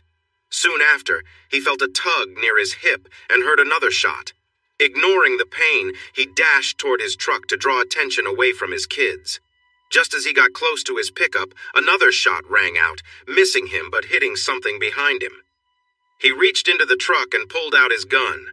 Another bullet hit the windshield. He stepped out and felt something strike his leg while he aimed at the shooter. It threw him off balance, but he steadied himself and fired 3 shots into the car. The rifle vanished, and the vehicle sped away. Feeling weak, Tim leaned against the truck. He noticed blood on his shirt and pants. Turning, he saw his children being comforted by Mrs. Solis, the center director. They were crying, calling for him. He wanted to go to them, but suddenly found himself too weak to stand and fell to the ground just as a police car pulled up. Knowing his kids were safe, he let himself drift into darkness. Later, he became aware of beeping noises and voices around him. When he opened his eyes, he saw tubes and monitors connected to him. His mouth felt very dry, and his shoulder and neck hurt when he tried to move. He heard someone gasp and turned his head slowly. A hand squeezed his, and a woman exclaimed, "He's awake!" He recognized Jeannie, but she didn't have an eye patch anymore and looked much better. She seemed pretty, but Tim remembered a time when she had been hurt. He tried to speak and ask her how she was, but she gently told him to be quiet and that everyone was okay. He closed his eyes again, slipping back into darkness. When he opened his eyes next, several doctors and nurses surrounded him. He focused on the man in a white coat who was closest. Tim wanted to ask why he was there, but he couldn't get the words out due to his dry throat. A nurse in blue scrubs gave him a straw to drink a little water, then took it away. The doctor asked if Tim knew why he was in the hospital. Tim's mind felt foggy, and he couldn't understand what had happened. He croaked, "No," and the nurse offered him another sip of water. Dr. James then asked him what he could remember. Tim remembered he had a family and had been picking up his boys from daycare when something unexpected happened. But what? Suddenly, it all came back to him. He had been shot. He yelled out, "Are my sons okay?" The doctor reassured him they were fine and told him he would heal quickly, probably in a week or 2. "We are all happy to see you awake," the doctor continued. "It's great that you remember the event and your sons. Those are positive signs, and we expect you to make a full recovery. There was a bit of worry because you lost a lot of blood, but you are young and strong. You have done well so far. You will need some rehab to regain your strength, but you will improve every day." "When can I see my sons?" Tim asked. The doctor and nurses exchanged glances, and Dr. James replied, "Right now, let's focus on making you stronger. We will arrange a visit when you are better." Even feeling weak, Tim sensed something was off. "Where are they? Who is with them?" "We don't have all the details about your family, Mr. Kelly. We are your medical team. Your lawyers requested that we call them when you woke up. Your sister just left to take care of some things. Nurse Phillips will let them know you are awake, and they might be able to give you the information you want." Tim nodded as the medical team started to leave. Dr. James spoke to Nurse Phillips while Tim drifted back off to sleep, wondering why his sister was here instead of with her children on the ranch. The sound of familiar voices nearby slowly brought him back. He heard a medical staff member explaining his condition. "He's still weak from the blood loss, but the wound in his leg is responding well to treatment. The others are healing nicely, but he needs plenty of rest. I can allow you 15 minutes with him, but then you will need to leave." "Can I stay? I promise not to disturb him, but I want to keep an eye on him," asked a familiar female voice. Tim opened his eyes a little and focused on the people in his room: Patty, Jimmy, Andy, and Jeannie. He found himself wondering why his wife wasn't there, but then his memory returned. The alarms around him faded as he concentrated on his friends. "It's good to see you," he croaked. "Thank you for being here." The nurse helped him drink some water, and he noticed tears in his friend's eyes. "We thought we lost you," Patty said softly. With a weak smile, Tim replied, "I'm tougher than that. Are my sons all right?" "They are, thanks to you. If you hadn't pushed them out of the way," Andy began. "Gonzalez, she and Mark might have been in serious danger. The first shot hit you in the left shoulder, very close to where Mark was, and the second grazed your hip. That one could have hit Mrs. Gonzalez. She and the police both say you're a hero." Tim brushed off the praise and asked again, "But my sons, they're okay?" "Yes. They were really shaken up, but they weren't hurt. They were mostly worried about you. Mrs. Gonzalez took them inside and made sure they were looked after while the emergency team took care of you and the police investigated. She let them watch through the window so they could see you being helped. It calmed them down a little when your wife showed up. She took them with her when the ambulance took you away. Seeing the frustration in Tim's eyes, he explained further. I know you don't want them with her, but everything was so chaotic. She came and took them. We spoke to the police about the custody order and thought about going to the judge to stop her from taking them. We wanted to keep them for you, of course, but we knew that wasn't possible. Given the situation, we thought their mother was the best option. It was either her or state care, Tim, and the state doesn't handle traumatized kids very well. So her friends almost kill me, nearly take out Mark too, and she conveniently shows up right after to take the boys. And you think that's a good idea? Are you serious? Tim asked, clearly upset. Ignoring Tim's question, Jimmy changed the subject. You saw who shot at you? That's good. The police will be here soon to ask you about it. They've identified one person involved, but they're not sure who the shooter was. Tim's anger was evident, and the machines around him beeped in response. The nurse quickly ushered the attorneys out of the room, but allowed one person to stay behind if she promised to help keep Tim calm. So, you're the one who's been staying with me day and night pretending to be my sister? Tim asked. That was the only way they would let me in, Jeannie replied with a smile. Well, that's something, I guess, Tim muttered weakly. He wasn't sure if he was smiling or not, but Jeannie gave him a gentle, comforting look. Don't worry, there's plenty of time for talking when you're feeling better, she whispered. Taking a seat next to his bed, Jeannie asked, But seriously, how are you feeling? Pretty good, considering I've been shot 3 times. I think the medicine they've got me on helps a lot. There was a light knock on the door, and 2 tall men in suits entered. One had a badge on his belt and was holding a hat in his hand. The other showed Tim his badge and introduced himself. Coach, you might remember me. My son is Abe. He was on your basketball team last year. Tim nodded and replied, It's good to see you, Mr. Wellington. I wish things were different. Both men acknowledged Jeannie with a nod, and she returned the gesture. The other man introduced himself as Jim Boyd, a Texas Ranger. Tim nodded at him and said, I would shake your hand, but I have tubes connected to both arms. We see that, Boyd said. Can you tell us what happened? I assume you know the basics, Tim started. I went to daycare to pick up my sons. The director came outside and was talking about an upcoming party. I noticed a pickup truck parked a little down the street. It wasn't there when I arrived. It stood out on that quiet street, so I watched it as it drove toward us. The back window was open, and I saw a shiny object that looked like a gun barrel. As it got closer, I realized it was a gun pointed at us. I was holding my sons, one in each arm. I quickly moved them to the side and pushed the director away from danger. I felt a sharp pain on my shoulder and heard a loud sound. I dashed toward my truck to draw fire away from my boys and the daycare. I felt something hit my side, but I kept going. There might have been another loud sound, but if there was, it didn't hit me. I reached my truck, and as I pulled my gun from under the seat, a shot broke the windshield. I stepped out and aimed at the pickup, which was at an angle from me, but then I felt another hit in my leg. I think I fired 3 shots as the truck sped away, then turned to check on my sons. Mrs. Gonzalez was holding them in her arms on the ground. They were crying, but they appeared okay. I started toward them but stumbled and everything went dark. The next thing I remember is waking up in a room with medical staff and the sound of beeping machines. The ranger and detective exchanged glances. Then the ranger said, You handled that very well, Mr. Kelly. It's almost as if you have training, but your records show no military or police background.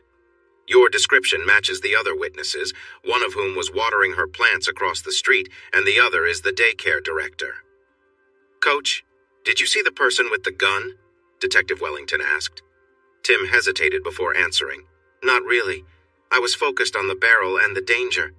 I'm fairly certain it was a man with blonde hair, but I couldn't see his face clearly. I think the 2 men in the front seat had dark hair and there was another person in the back, but I only caught a glimpse. I think it was a man too, Tim said. Can you recognize any of them? The detective asked. I'm a bit foggy right now from all the medicine I'm on. I might remember better when I'm not on the painkillers, but I can't be sure, Tim explained. Do you have any clues? We do, and we'll share those with you soon, the ranger replied. But I need to ask, do you know anyone who would want to harm you? Actually, I do. My wife was involved with at least 7 men. When I found out, I moved out, but I had our home set up to record conversations. I heard her and her partners discussing how she wanted to get custody of our kids. I have proof that could hurt them. They even talked about taking me out to make that happen. In response, my wife told them she didn't care what they did to me, but if they didn't help her get the kids, she would make things hard for them. There's more I could say, but I need to check with my lawyers before I share anything else. Ranger Boyd said, "That's enough for now. What you've told us matches what we already know, including the names of the men." Detective Wellington added, "You might not be surprised to hear that John William Rogers borrowed the truck from a friend. That friend came forward after he noticed bullet holes in it following the incident. Rogers and 3 other men connected to your wife have gone missing. We are looking for them and keeping an eye on the others. For your safety, the sheriff has arranged for a guard to watch over you at all times, and hospital security is aware of the situation. We believe you're safe here, but please stay alert. If you see anyone acting strangely, press the call button and our guard will be there quickly. Remember, it could be someone else they hired." Tim nodded and asked, "I have a couple of questions. How could my wife, who just lost custody of our children a few hours ago, be there to take my sons right after I was shot? I'm not saying she knew I would be hurt, but it certainly seems fishy. And why does she have custody of our sons now?" The detective replied, "We found that strange too. We were told she was being comforted by a friend who was a teacher nearby after the hearing.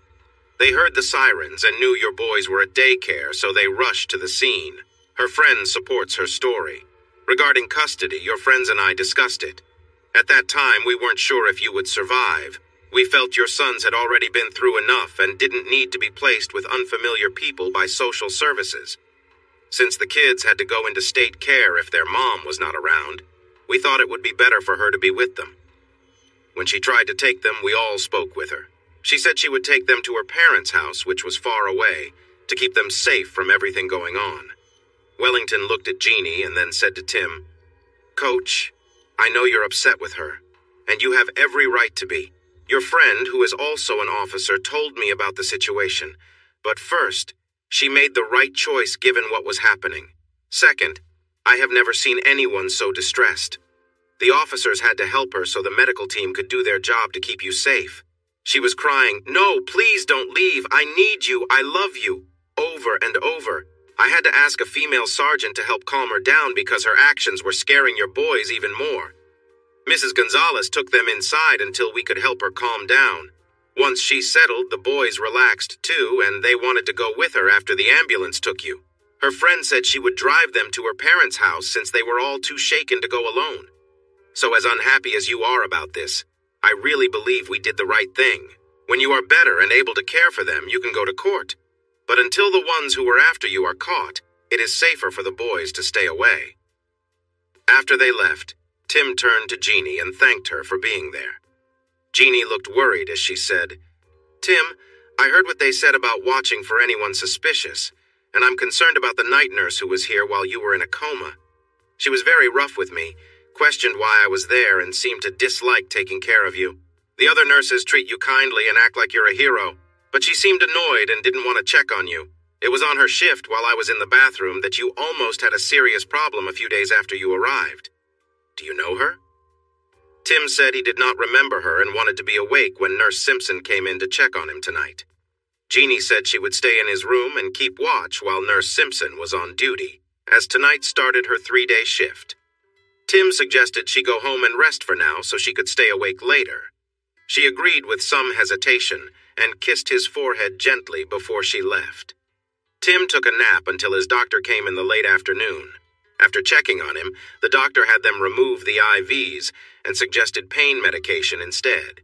He encouraged Tim to take the medication regularly because it would help him heal faster without the pain slowing him down. He turned down Tim's request to remove the catheter because Tim's leg still needed more time to heal before he could walk. However, he did say Tim was ready to start physical therapy tomorrow, which could help him get better faster. Tim replied that he was already good at using a bedpan and would surely learn to use a urine bottle. The doctor smiled, shook his head, and agreed to take out the catheter, as long as Tim promised not to do more than what the physical therapist said he could. Tim thanked him a lot, feeling grateful. Jeannie came back at 6:30, just before the nurses checked his charts. Tim saw the new nurse give Jeannie a strange look before looking at him with disapproval. Once Miss Phillips left, Tim asked Nurse Simpson, who looked serious, "Do I know you? You seem familiar." She quickly turned to him, looking uneasy. "I don't think so. I was your nurse for several days while you were in a coma, but you probably don't remember."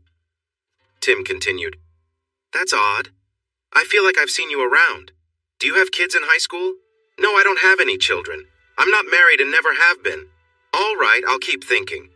I'm sure I've seen you somewhere, maybe with someone I know or at a store. I usually remember faces well, so it will come to me." Nurse Simpson looked a bit upset by his comment. After giving Jeannie another strange look, she left the room. Tim noticed her later at the nurse's station, talking on the phone. She didn't come back until 9 when she brought him his pain medicine and a glass of water. She also brought water for Jeannie and offered it to her with a smile that didn't seem very warm. Jeannie accepted it and took a sip. Tim took the pills and the water, swallowing them quickly. Nurse Simpson seemed satisfied, turned, and left. As soon as she was gone, Tim spat the water back into his glass through the straw and showed Jeannie the pills he still had. Jeannie did the same with her water. "What's next?" he asked. Jeannie answered, "I'll pour the water into plastic cups in the restroom and hide them in the shower. You hide the pills in your bed. Then we both pretend to be asleep. We might be wrong, but we need to stick to the plan. Something feels off with her, and we can't take chances." 10 minutes later, Nurse Simpson returned and found Tim pretending to sleep in his bed while Jeannie slouched in her chair. Simpson smiled as she took a syringe out of her pocket and rolled up Tim's sleeve. "What are you giving him?" a rough voice asked from the doorway. Surprised, Simpson quickly composed herself and said, "Just something to help him sleep. He needs to rest to get better." "That's odd," said the voice. "There's nothing in his chart about an injection. I should call the doctor for confirmation. Please hand me the syringe and take a seat over there." When she didn't respond right away, he took the syringe from her. Tim and Jeannie opened their eyes and looked at Simpson. Tim asked sharply, "Which of the shady characters are you working with? I suspect it's Jeannie's husband, Larry, but maybe Benton is paying you, or perhaps you're involved with Rogers. Which is it?" The nurse appeared frightened and said she didn't know any of those names. An orderly from the lab came with hospital security. He took the syringe, the glasses of water, and the pills for testing. The police officer and hospital security asked the nurse what they would find in the syringe. When she refused to answer, the officer told her, "You don't have to answer my questions. You have the right to remain silent," and began to read her rights. After he finished, he added, "Now that you know your rights, I believe we will find something harmful in the syringe, and something that could put both of them to sleep in the water and the pills. If we do, you could be charged with trying to harm Mr. Kelly. You would lose your nursing license and face 10 to 20 years in prison. Your best chance is to tell the truth, and we can talk to the district attorney for you. If you want a lawyer, we will take you to jail first. So, what will it be?" Simpson broke down crying for a while, then angrily shouted, "They both deserve to pay. They've been having an affair. You hurt Larry's heart, and then you lied and got him in jail. And you made up a story that got Larry, JW, and Steve fired. I might go to prison, but they will get what they deserve." Tim's temper flared for a moment. "You tell your boyfriend Larry the next time I see him he will be in trouble, and I won't miss. Got it?" Jeannie stepped closer, lowered her voice, and warned, "And if I see him first, I won't hold back." Officer Dans smiled at the tension and told her to stand. He handcuffed her and called for the police team outside to come and take her away. When the lab team entered, Detective Wellington also walked in. He thanked Tim and Jeannie for being aware and sharing their concerns. "We are increasing the guards inside, and an unmarked car will be parked outside all night. We take her threat seriously, and so should you." Tim replied, "Oh, we definitely do. Because of that, I want my gun or another one by my bed from this moment on." "Can you make that happen?" After checking to see if anyone was around, Wellington took a small firearm from his leg holster and handed it to Tim. "Keep this hidden, and please don't tell anyone where you got it." "I promise I won't, thanks," Tim replied. "Now, how is the investigation going? What do you know, and have you found anyone?" The detective answered, "Not yet, but we have alerted everyone to look for all 4 suspects. Their homes are being watched, along with their known friends. The 4 suspects are Barnes, Rogers, Slaughter, and Benton. Your wife and sons are with her parents, and the police there are making sure they are safe. They will act right away if anyone goes to their house or if Mrs. Kelly leaves. So far, only her mother has gone out, and that was just for groceries. We also got approval to listen in on the phones of all 8 suspects, including your wife, and that has started." With a serious look, Wellington asked, "Are you sure you didn't see the shooter or anyone else in that pickup? That could really help us find who did this." Kelly replied, "If I said the shooter looked a lot like Larry Barnes, but I couldn't see his face clearly, would that help? He's already a suspect, and so are the others I think were in the truck. Just give me a day or two. If I really focus, I might remember more." Wellington said he would keep them updated and left. Jeannie asked, "Was it Larry who shot you?" Tim answered he wasn't sure, but motioned for her to come closer. He whispered, "Yes, he was the shooter. Rogers, Benton, and Slaughter were in the truck watching." He gently pushed her back and warned, "I'm worried about you too. If Larry is involved, and I think he is, he could come after you as well. He might be more angry with you than me, so please don't go anywhere without someone with you, okay?" The days went by fast with therapy twice daily and many friends coming to visit. The principal, teachers, students, some parents, his friend Chet, and the board president all stopped by.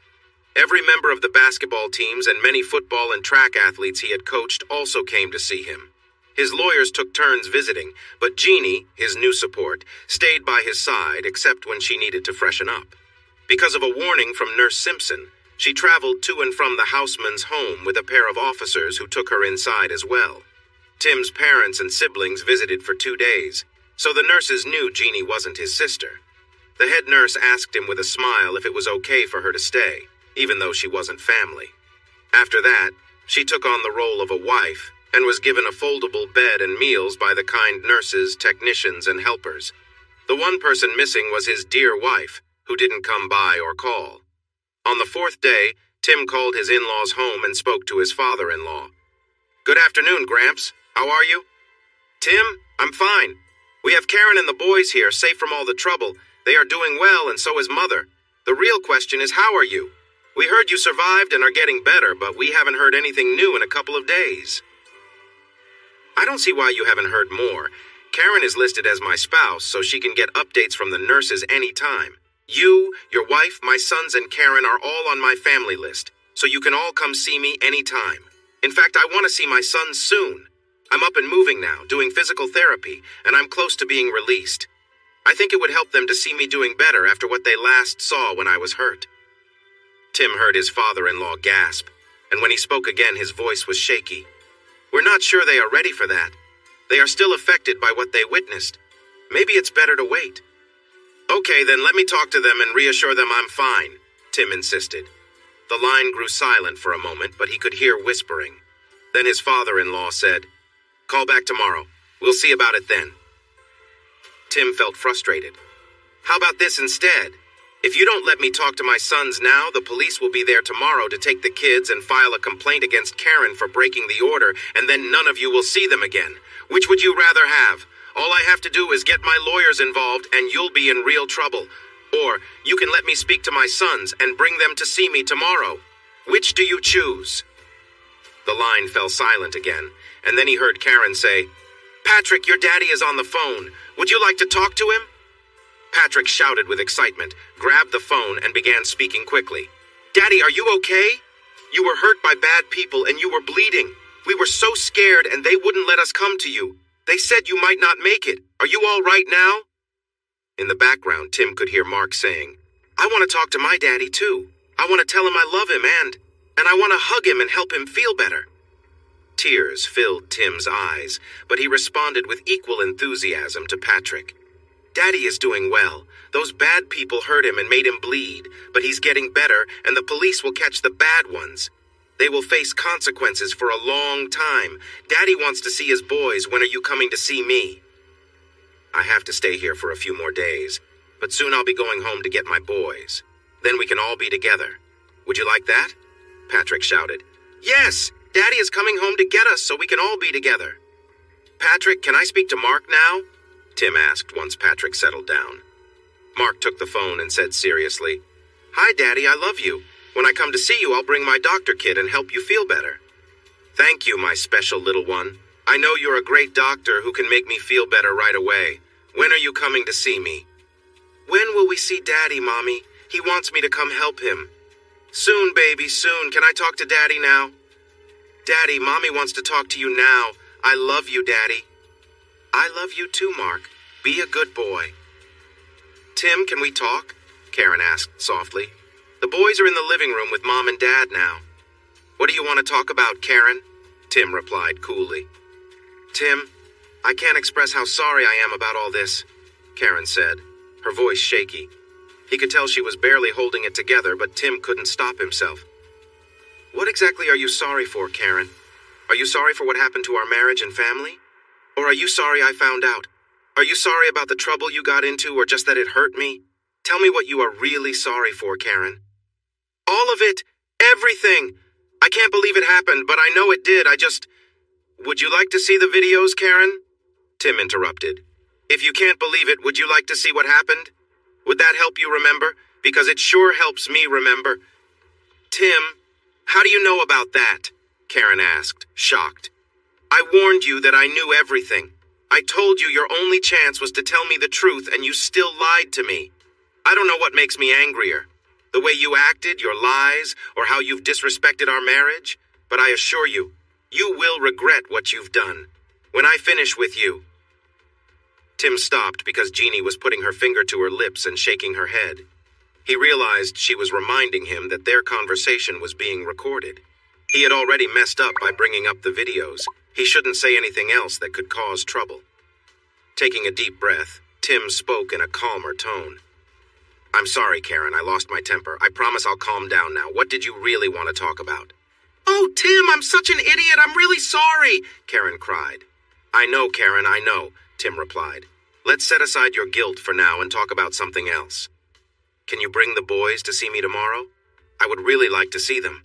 That's what I wanted to tell you, honey. I want to, but I'm worried. The men who hurt you are still looking for you, and I fear for the boys' safety. Can't you understand? I don't mean to keep them from you, but I'm scared.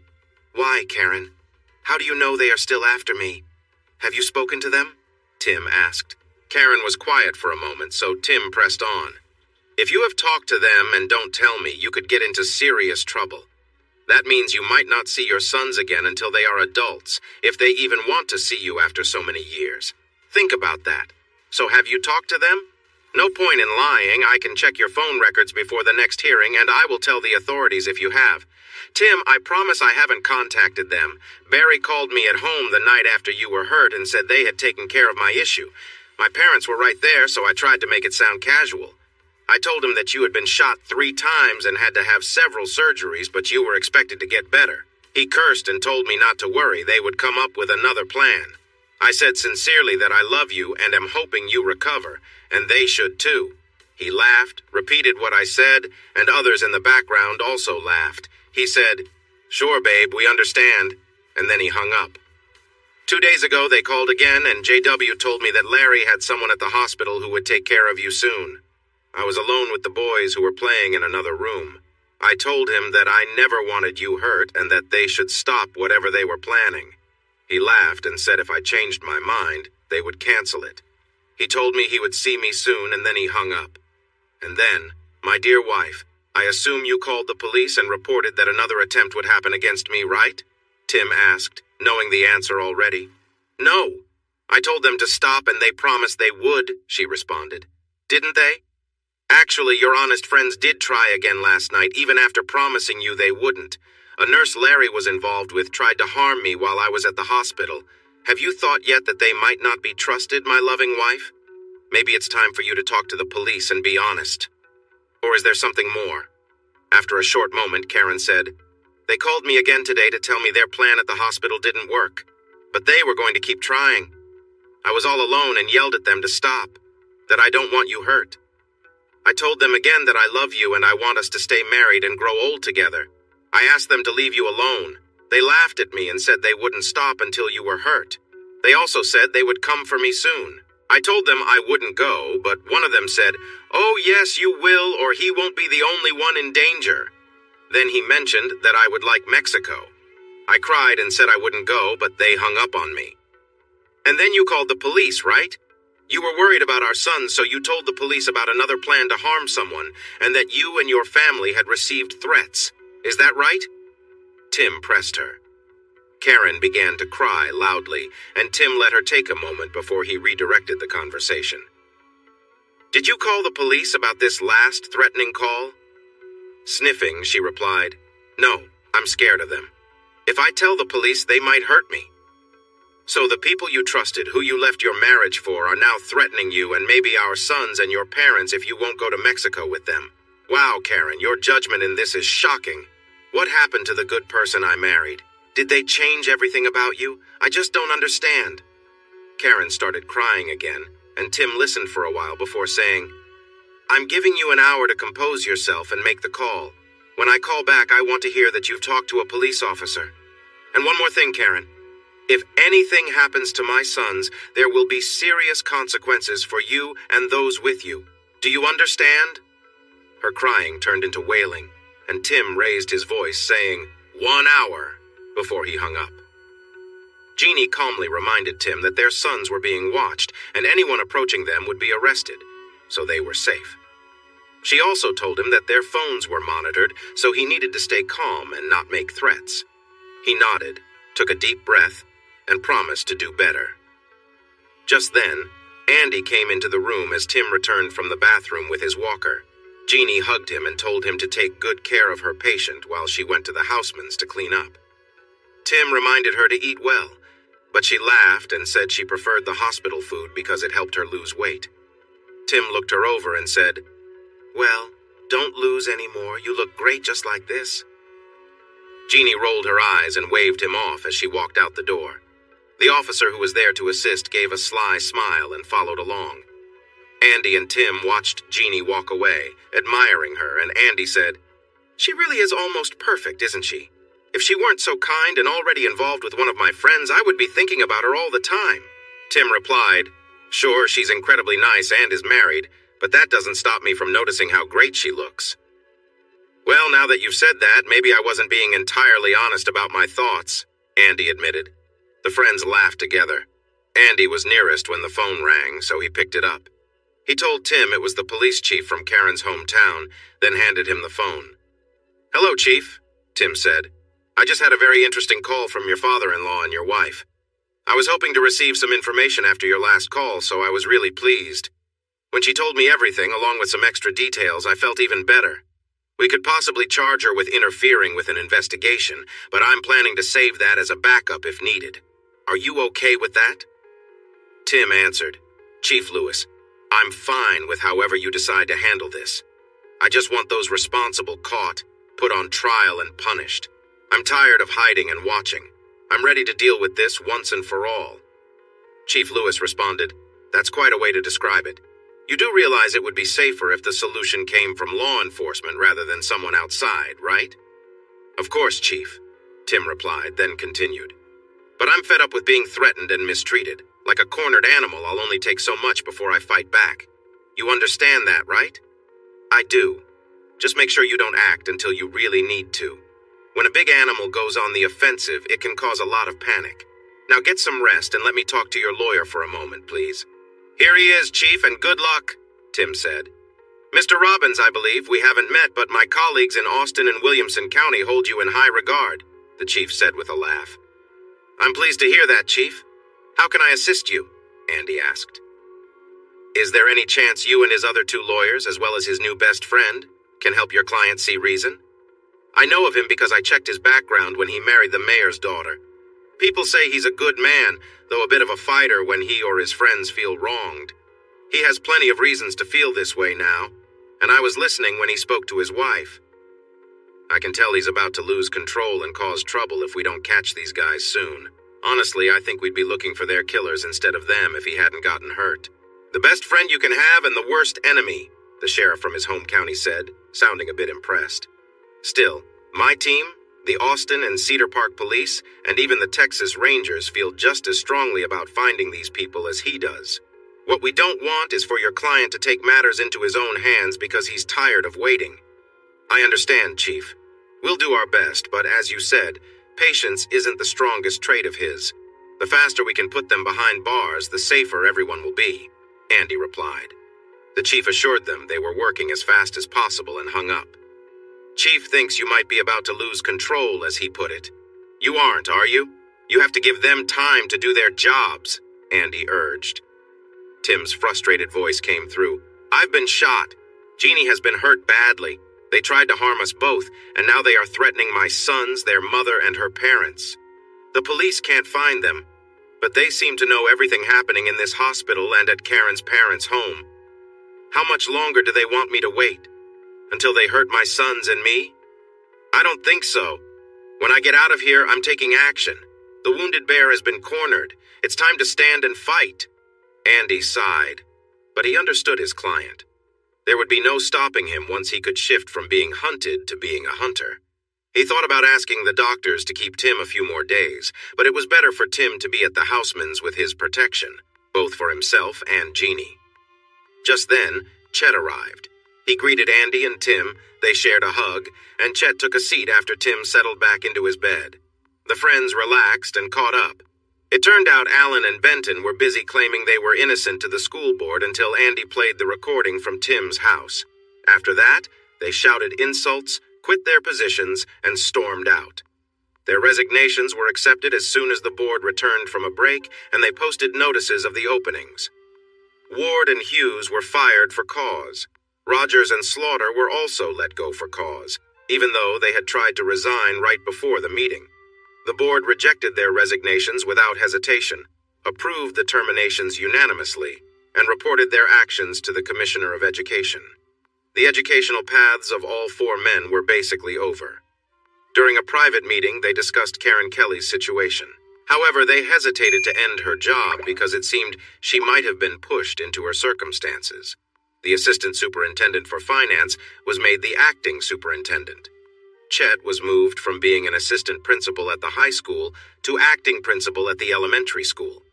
He mentioned that he was enjoying the new role and informed Tim that Karen had resigned after he was hurt, citing a family emergency. The acting superintendent accepted her resignation, and a recent UT graduate took her position. There were no plans to take action against her certification. Benton's wife decided to file for divorce, following their agreement that favored her due to his unfaithfulness. Allen's wife, without a prenup, took a similar approach using the same lawyer. Slaughter's wife quit her teaching job immediately and had not been seen or heard from since then. Larry Barnes was suspended from his job with the city of Austin after a warrant was issued because he missed a court date related to accusations of hurting his spouse. Jeannie filed for divorce, but he had not been served papers as no one could locate him. Barnes, Slaughter, Rogers, and Benton were being sought for questioning about Tim's attempted harm. Despite the collaboration of various law enforcement agencies, they had vanished. The Housemans hired a private security service to watch over their home and wanted Tim to come back when he was released. Tim was sharing his thoughts with Andy about why he should return home instead of going to Jimmy and Patty's, but he lost focus when a woman appeared in the doorway. She smiled nervously but smirked when she noticed the surprise on the faces of the two men. Standing confidently in high heels, she posed as if on a runway. Her bright blue dress fit snugly, reaching mid-thigh. The halter top showed off her neck and shoulders. Chet and Andy jumped up to welcome her, offering their chairs.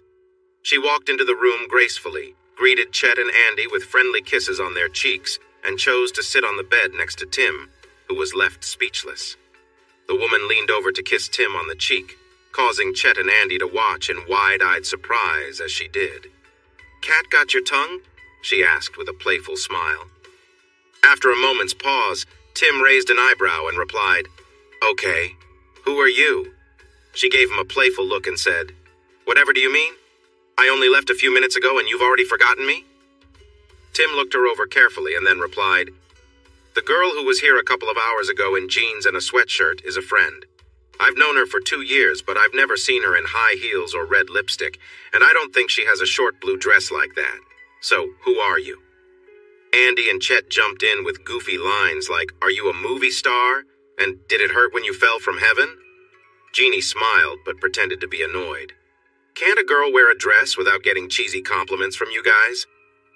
"Not when she looks like that," Chet replied, lowering his voice. "Hey there, I'm heading to a steakhouse for dinner, then to a nightclub for some dancing. Wouldn't you like to get out of here and join me for some fun? Jeannie turned away from the bed, stepped on a stool, and then sat down next to Tim. She was at an angle to Chet and Andy, and as she sat, her dress slipped up a little. She crossed her legs gracefully, which made her dress slide up even more, giving them a view of her white lace beneath. She gave the boys a playful glance before adjusting her dress and turning to Tim. I have a great offer for my company tonight. Can you beat dinner, drinks, and dancing, or should I go out with Chet? Tim leaned closer, admiring her. I don't think they'll let me out to take you dancing, but if you stay, I'll make sure you have a good time. In a few days, your choice tonight will turn out to be worth it. So I can either take the fun offer right now or a vague suggestion of fun in the future. Can you be more specific? Jeannie asked. Lean over and I'll whisper in your ear, Tim said. As he spoke softly to her, Tim touched her leg gently. Andy and Chet watched, a little envious, as Tim's fingers moved playfully while he quietly talked.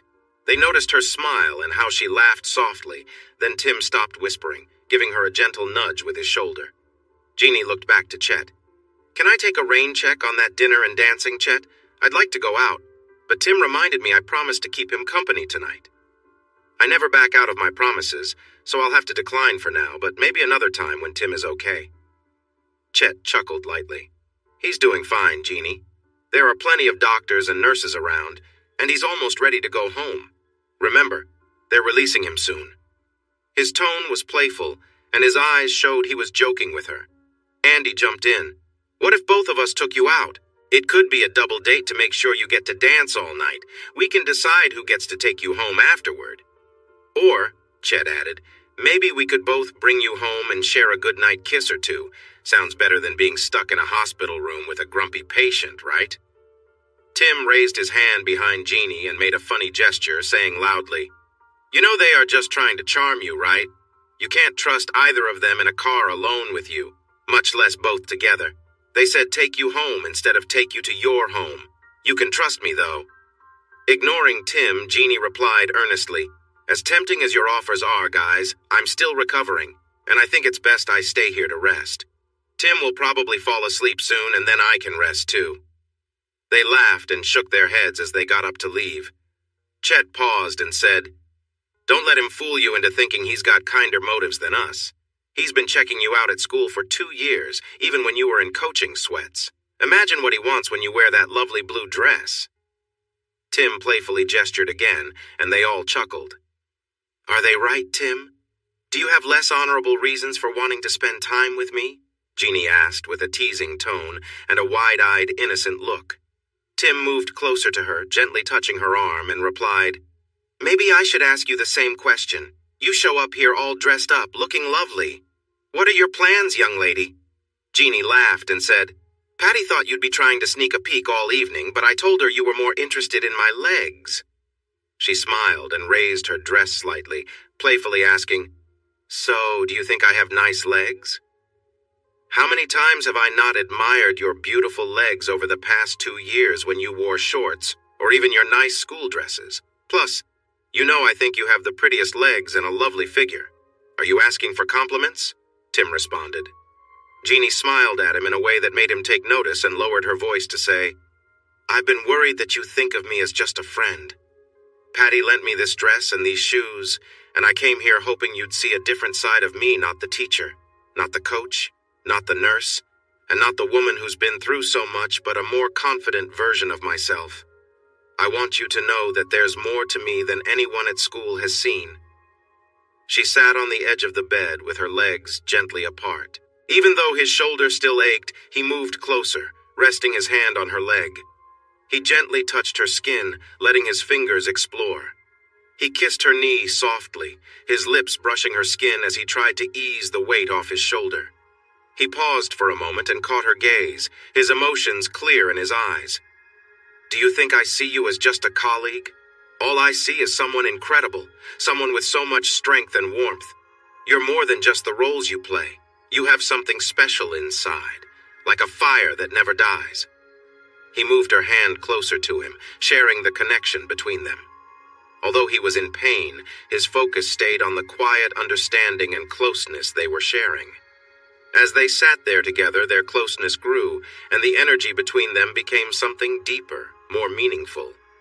The room was quiet except for the soft sounds of their breathing, and they continued to sit together, simply appreciating the moment, the connection that spoke louder than words.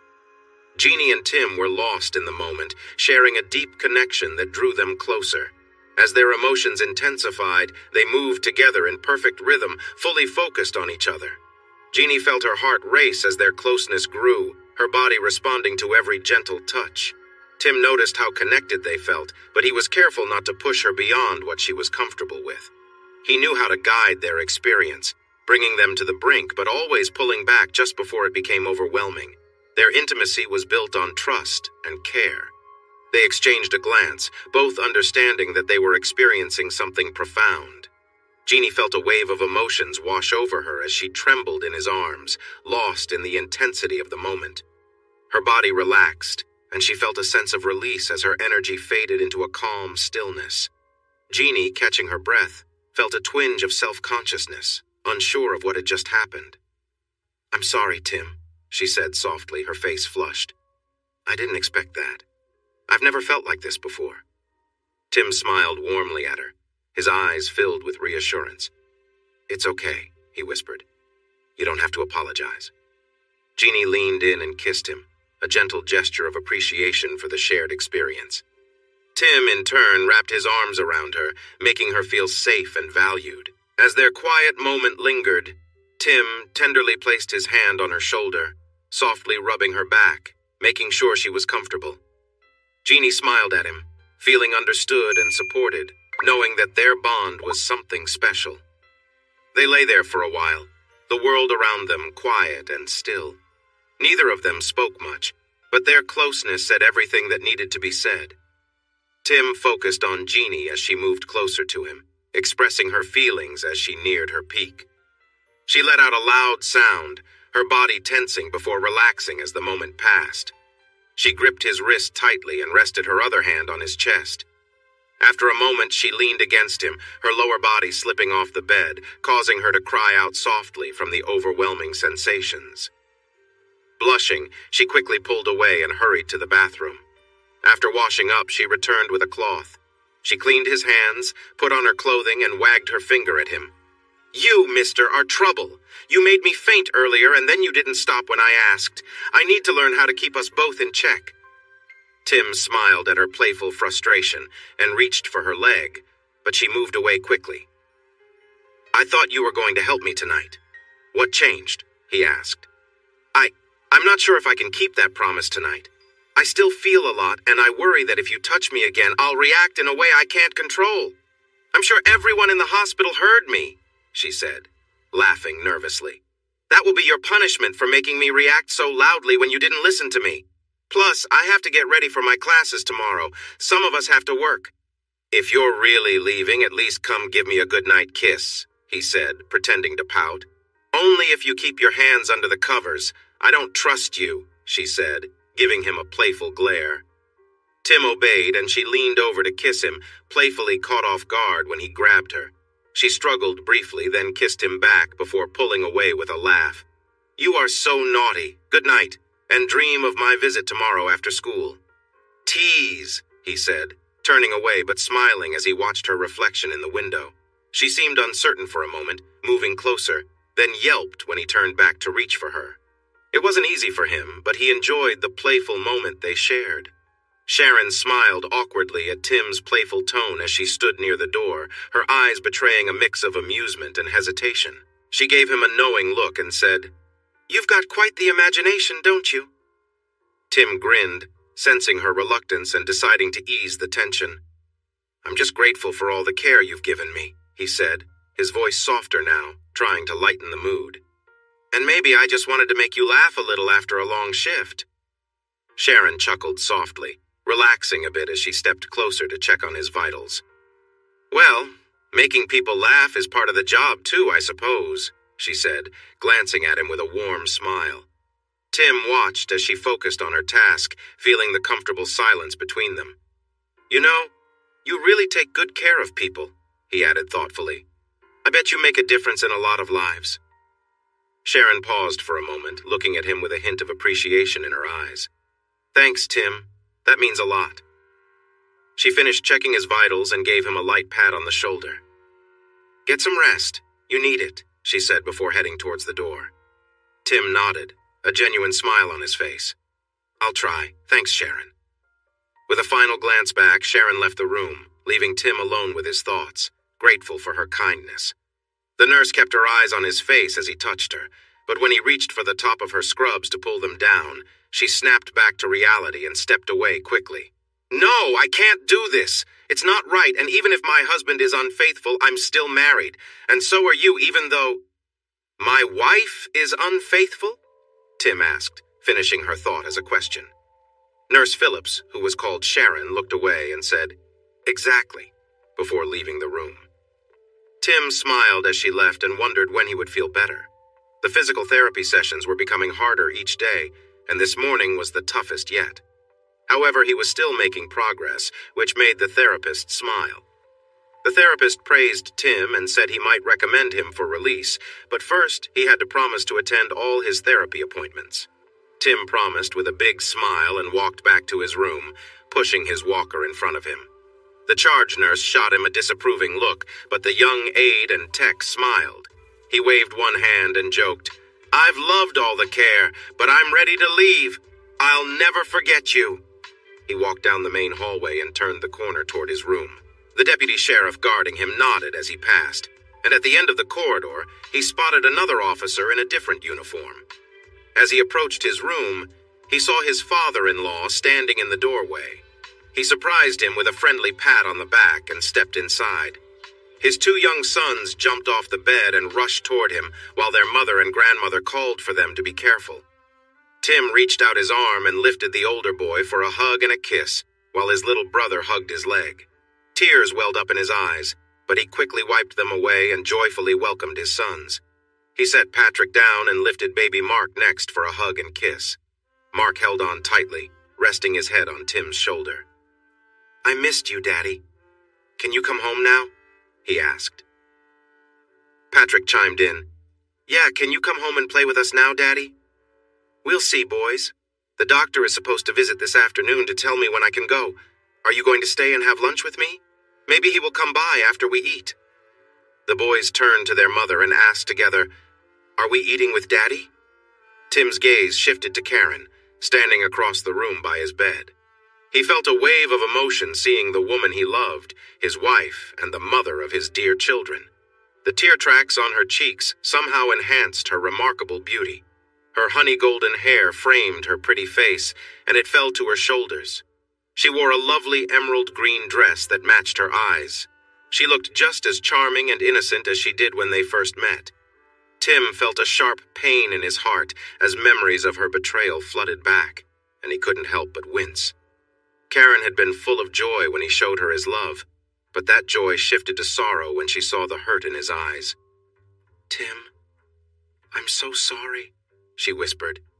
Trying to push aside his hurt, he cheerfully responded, Hi, Karen, how are you?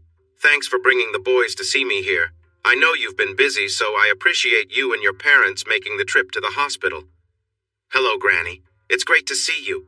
I hope you're doing well. Patrick tugged on his pant leg and said excitedly, Daddy, Daddy, our policeman came with us. He keeps watch over our house and goes places with us to keep the bad guys away. Tim looked at his father-in-law and asked, So, was the drive all right? His father-in-law replied, No problems at all. It's nice to see you up and about. Are you healing well? Tim nodded, saying that he was recovering and that his therapy was going smoothly.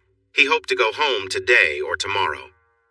Before his father-in-law could speak again, Karen chimed in, Then can you come home with us today? Mom and I can help take care of you, and the boys would love to be with you. The boys cheered loudly for Daddy to come home, but Tim said, That sounds like a nice idea, Karen. Let's talk about it a bit later.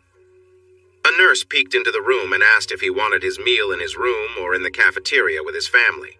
The boys shouted their choice for him, so he nodded and thanked her.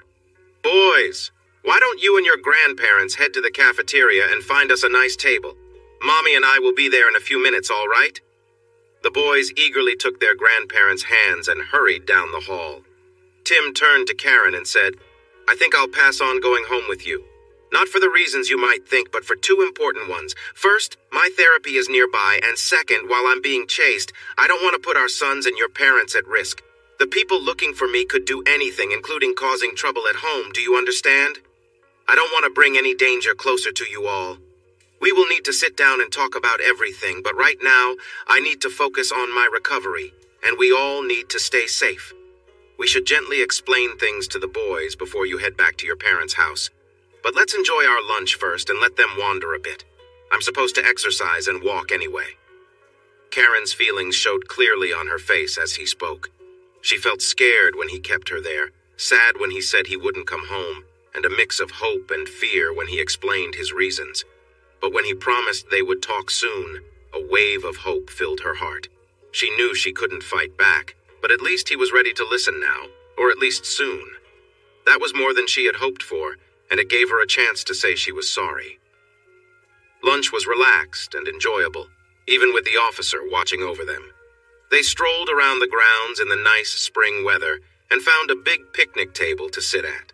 The boys excitedly told their dad all about what they had been doing, while their grandmother shared a few fun stories about the boys. Gramps asked if he would return to work when he felt better. He replied that he wasn't sure. It depended on whether the people responsible had been caught. Gramps then asked if he could manage the house payments if Karen couldn't go back to work. He said he could. After about an hour and a half, the deputy asked them to start back before traffic got busy, and they agreed, even though it wasn't easy. Tim could see that everyone, including his in-laws, wished to return to a happier time before everything changed, when they were a close family, and he was their favorite son-in-law. He wished them well, shook Gramps' hand, kissed Granny and Karen on the cheek, and hugged and kissed his boys. The deputy responsible for their safety led them away, and Tim noticed another deputy watching him. When he returned inside, he saw that deputy on the phone, looking uneasy as Tim approached. Though it wasn't much, he felt a worry about that call. Feeling tired, he used his walker as he walked down the long hallway back to his room. At the nurse's station, one of the nurses called out to him, directing him to the conference room on the right. He went inside and found his doctor waiting with his file and some papers. Dr. Collins happily told him he would be released at 6 o'clock today as long as he followed the doctor's orders and did his physical therapy as planned. Tim agreed and started signing the papers. As he signed, he noticed his security had briefly disappeared, returning after just a few minutes. Was that just a bathroom break or something else? Tim wasn't sure, but when the doctor left, he asked to stay and use the phone. He immediately called the Texas Ranger assigned to his case and quietly shared his worries, keeping his back to the door. Ranger Boyd listened carefully, then replied, "Well, that would make sense, wouldn't it? It seems like they have been one step ahead of us this whole time, and we were starting to wonder if we had a leak. Let me check into it and I'll get back to you. Do you think you can talk on the phone in your room?" Tim was worried and said if he needed to call, he should let it ring twice and then hang up. He would go to the conference room to return the call. As they were saying goodbye, Ranger Boyd excitedly told Tim to stay on the line. Something important had come up, and he needed to check it before talking to Tim. Tim's heart raced as he heard that someone had tried to push the deputy guarding his family off the road, but the deputy managed to escape. Police in the area were looking for the car the attackers had used, which had stolen license plates. "Tim, I think this shows we were right to be worried. Stay safe, I'll be there in 10 minutes, the ranger advised. Tim felt anger flood his body. He took a deep breath and called the deputy outside into the conference room. "I have some good news for you, Deputy Jackson," Tim said cheerfully, holding the door open with his injured arm. "I'm sure your family will be happy to know you won't have to protect me anymore." As the deputy walked past him, Tim let go of the door and quickly took the deputy's gun from the holster at his side. "But the next few minutes will decide if you see your family again," Tim warned firmly. Tim pointed the gun at the deputy, who stepped back in shock. He froze, fear in his eyes, with his hands raised. "We're going to play 20 questions while we wait for Ranger Boyd. When he arrives, he will either find you here at your desk ready to explain everything, or he will find a far different scene if you try anything funny." "Deputy Jackson, Are you ready to answer my questions honestly and completely, or did your family say goodbye for the last time this morning?" Jackson looked pale and confused. He was scared by Tim's words, but still wondered if he could grab the gun back. "No, you can't," Tim replied calmly. Noticing Jackson's uncertainty, he added, "You won't be quick enough before I pull the trigger, so don't even think about it. You can tell I'm ready to shoot, so any movement from you could be deadly." Jackson's shoulders dropped as he accepted his fate. Tim instructed, "Sit down, keep your hands on the desk, palms down, and let's begin."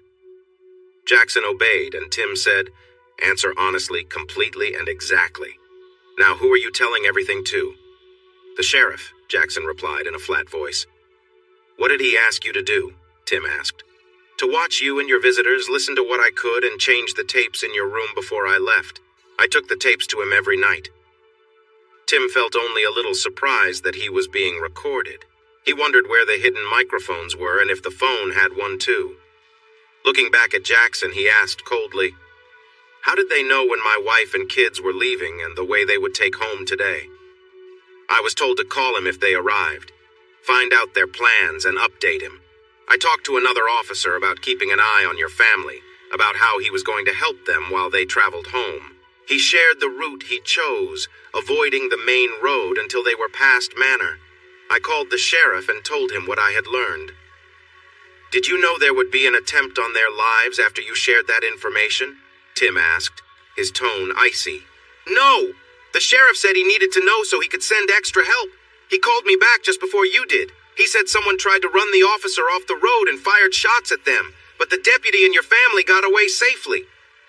Jackson seemed to believe he had done something great by giving that warning, but watching Tim with his family, knowing they were in danger right after he gave the sheriff their route, made Tim doubt everything Jackson had said. "The sheriff heard you were being released today, so he wanted me to escort you to the next county, where the other sheriff would take over. I promise, Coach I had no idea what was going on. He told me you were the bad guy, that other officers were wrong. He said you had hurt your wife and threatened some people when they tried to help, and they shot you to protect themselves. With what I know now about you, your family, and your friends, that doesn't make sense. I know you won't trust me now, but I plan to talk to the task force leader from Cedar Park tonight, get his side, and then tell him I've been watching you for the sheriff." Tim heard Ranger Boyd asking the nurses where he was. He quickly returned the revolver to Officer Jackson, told him to put it away, and took a seat.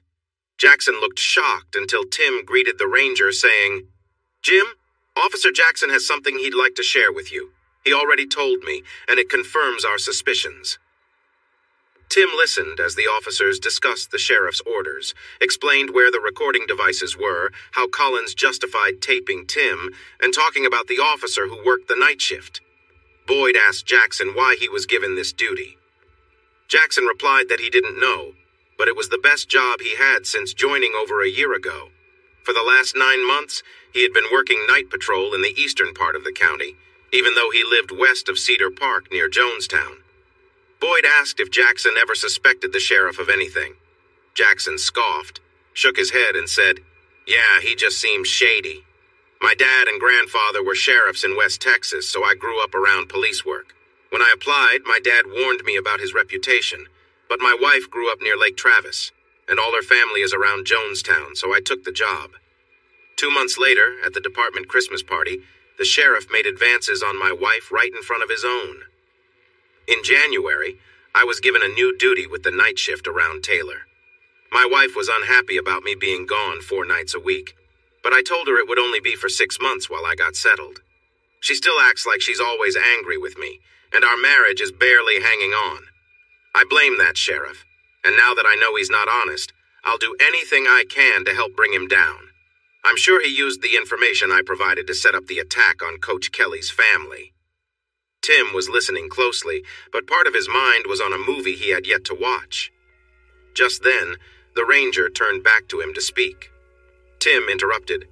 "Officer Jackson, do you know any of the men who tried to harm me?" He named all of them. Jackson shook his head until he reached the name Barry Benton. His face turned red and he exclaimed, "Yes, I know that guy. He's one of the sheriff's friends, and he has made passes at my wife too. Yes, I think my wife is beautiful, but his wife is stunning. Why would he be after my Jennifer?" Tim and the ranger exchanged glances. Tim raised his eyebrows in question.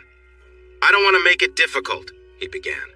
But Boyd nodded, and they returned their focus to Jackson. "There's a chance we might be able to help you, but you will need to come with me to another place after I'm free. I have something I want you to see, and then we can talk more." Boyd told Tim he needed to call his wife or her family now that they were back home. When Karen answered, she said, "Are you guys all right?" Tim asked, "Are you okay?" Karen started crying and replied, "No, we are not okay. None of us are hurt, but we're scared again. Tim, the driver was JW and the shooter was Larry. You need to come here, stay with us, and protect us." "Maybe I will, Karen, but right now I have an important question for you. We might have a lead that could help us finish this quickly. What you tell us is very important, so think carefully before you answer. Did the sheriff from Williamson County ever take part in your gatherings at the lake?" Karen paused for a moment before answering. "I hesitate to say because it shows my past mistakes, but yes, he came, twice, and he brought a young girl with him. I think her name was Jennifer Johnson. She seemed even more scared than I was. She said her husband was a deputy, and the sheriff told her that if she did not follow his orders, her husband and family would be in danger. I refused to go along with what they wanted us to do, hoping it would help us both. But the sheriff warned me that my kids and husband might also be in trouble if we didn't comply. She urged me to just go along with it, saying the sheriff was a powerful and dangerous man. What did they want you to do, and did you go through with it?" Tim asked. Karen took another moment of silence before she replied, "They wanted us to act in a scene together. They filmed it, and then the sheriff forced the girl to do things with some of the others. After that, they took her away, and the others took me home." Tim covered the phone and told Ranger Boyd, "It sounds like that might be the tape titled JJ and KK. Then, with a sigh, he said, "Are there more? You need to tell us everything, Karen. Our lives and the lives of our families might depend on it. Please stop giving us bits and pieces. I'm putting Ranger Boyd on the line so you don't have to tell me directly, but please share everything with him." Tim passed the phone to Boyd and moved his chair to sit beside the deputy. He asked, "What's your first name? I don't think we've been introduced, at least not clearly." The deputy extended his hand, shook it, and replied, Randy Jackson. "So my wife Jennifer is the one you mentioned with your wife? She's involved in this too?" "I can show you the start of a video to confirm," Tim offered. Randy sighed, closed his eyes, and quietly said, "Not really, but I have to see. Will it ruin my marriage?" "You'll have to think about her actions and what led to them. Karen said the sheriff threatened to cause harm to you and your daughter if she didn't obey. Since he's your boss, she might have believed he could carry out those threats. What they were doing was very wrong. They were taking advantage of women and forcing them into situations in front of cameras. Yes, these men thought they were something they truly were not." The sheriff, along with his friend Barry Benton, had been involved with both my wife, Karen, and a woman named Jennifer. I managed to get some videos from a source I won't reveal. I have control over them now. If you're interested, I can show you one tape labeled Jennifer J and another marked JJKK. Let's hope neither one features your wife. Boyd had just finished his call with Karen and was listening to the last part. "Deputy, the Jennifer in the tapes is described as a slender brunette, 5'9" inches tall with long hair and olive skin, but she has bright blue eyes." He paused when he noticed the wave of sadness on Jackson's face and said, "Well, that's surprising. Randy, we need to come up with a plan to take down your sheriff and see that he faces consequences, along with the 4 people who tried to harm us. Do you have any ideas on how we can do that?" Tim asked. Jackson's sadness turned into anger as he looked at Boyd and Kelly. "I might have a plan, but it carries a high risk for us. It depends on Ranger Boyd and whoever he can rely on. This plan follows his instructions to me. Take Coach home in my truck. If he's going to Travis County, a deputy should meet us there. I have to let them know a few hours before we leave so they can ensure our safety, and then take the route he gave me. It's a back road, and I have a bad feeling something will go wrong there that could be deadly, but I'm unsure how. If we follow those orders, Ranger Boyd, how can we make sure we stay safe?" Boyd told Jackson and Kelly to prepare whatever they needed while he called his captain. After about 10 minutes, he asked them what they required and reported back to the captain. He informed them that their supplies would arrive within the hour. Tim leaned forward, looking directly at Randy. "Are you certain you want to go through with this? They want me, not you. I can drive home on my own, and you and the Rangers can help out. You don't have to risk it with me." "Coach, I believe the sheriff wants both of us out of the picture. Either way, I'm committed to doing my job and getting you home safely. If we stick together, we stand a better chance, more eyes, more help. Assuming you know how to handle a gun, can you?" Tim smiled, raising an eyebrow in a playful manner. Ranger Boyd agreed, and they began to set their plan in motion. A wiretap on the sheriff's phone was set up, and following that, Deputy Jackson made a call to him to set the trap. According to the Rangers' plan, they would leave for Tim's home at 5 p.m., giving the Rangers enough time to prepare and get into position. It also gave the sheriff time to plan the ambush with his helpers, which was part of the strategy. Getting permission for the wiretap took some convincing because it was on the phone of an elected law officer, but it turned out to be very important. Randy was correct. The sheriff wanted him and Tim gone because they aimed to use Jennifer and Karen to entertain more elected officials and make more films to sell to the highest bidder. The leaders in Austin debated whether they had enough evidence to arrest or if they needed to catch the other criminals in the act of plotting harm. Tim worried that the criminals still free Robertson, Sauer, Benton, Barnes, and Hughes would escape if they just arrested the sheriff. He insisted they follow through with the plan. His argument won the day, and they left the parking lot well prepared and alert right at 4 p.m. Before they set out, the ranger made Tim a temporary officer for safety on the trip. They expected an ambush along the winding and quiet back road, but just before reaching Cedar Park, a helicopter reported that a large pickup truck had started moving on a side road when they came into view, now hidden behind some bushes near the highway. They could either shoot from their hiding place or try to block the deputy's vehicle at the intersection. The truck was on their right, so Tim turned to the side in his seat to aim his semi-automatic rifle out the passenger window. He kept the rifle inside the car, with the barrel ready to shoot through the open window. Even though his injured arm was in pain, he pushed it aside and focused on the threat ahead. They sprang into action.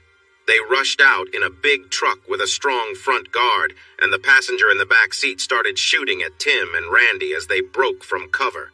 Randy hit the brakes hard and swerved left to give Tim a better shot.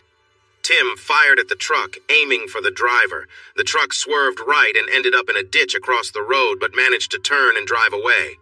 As he aimed his rifle at the fleeing truck, Tim recognized J.W. was driving and saw Sauer in the passenger seat. The gunman ducked inside when bullets hit the truck, but Tim and Randy caught a glimpse of Barnes.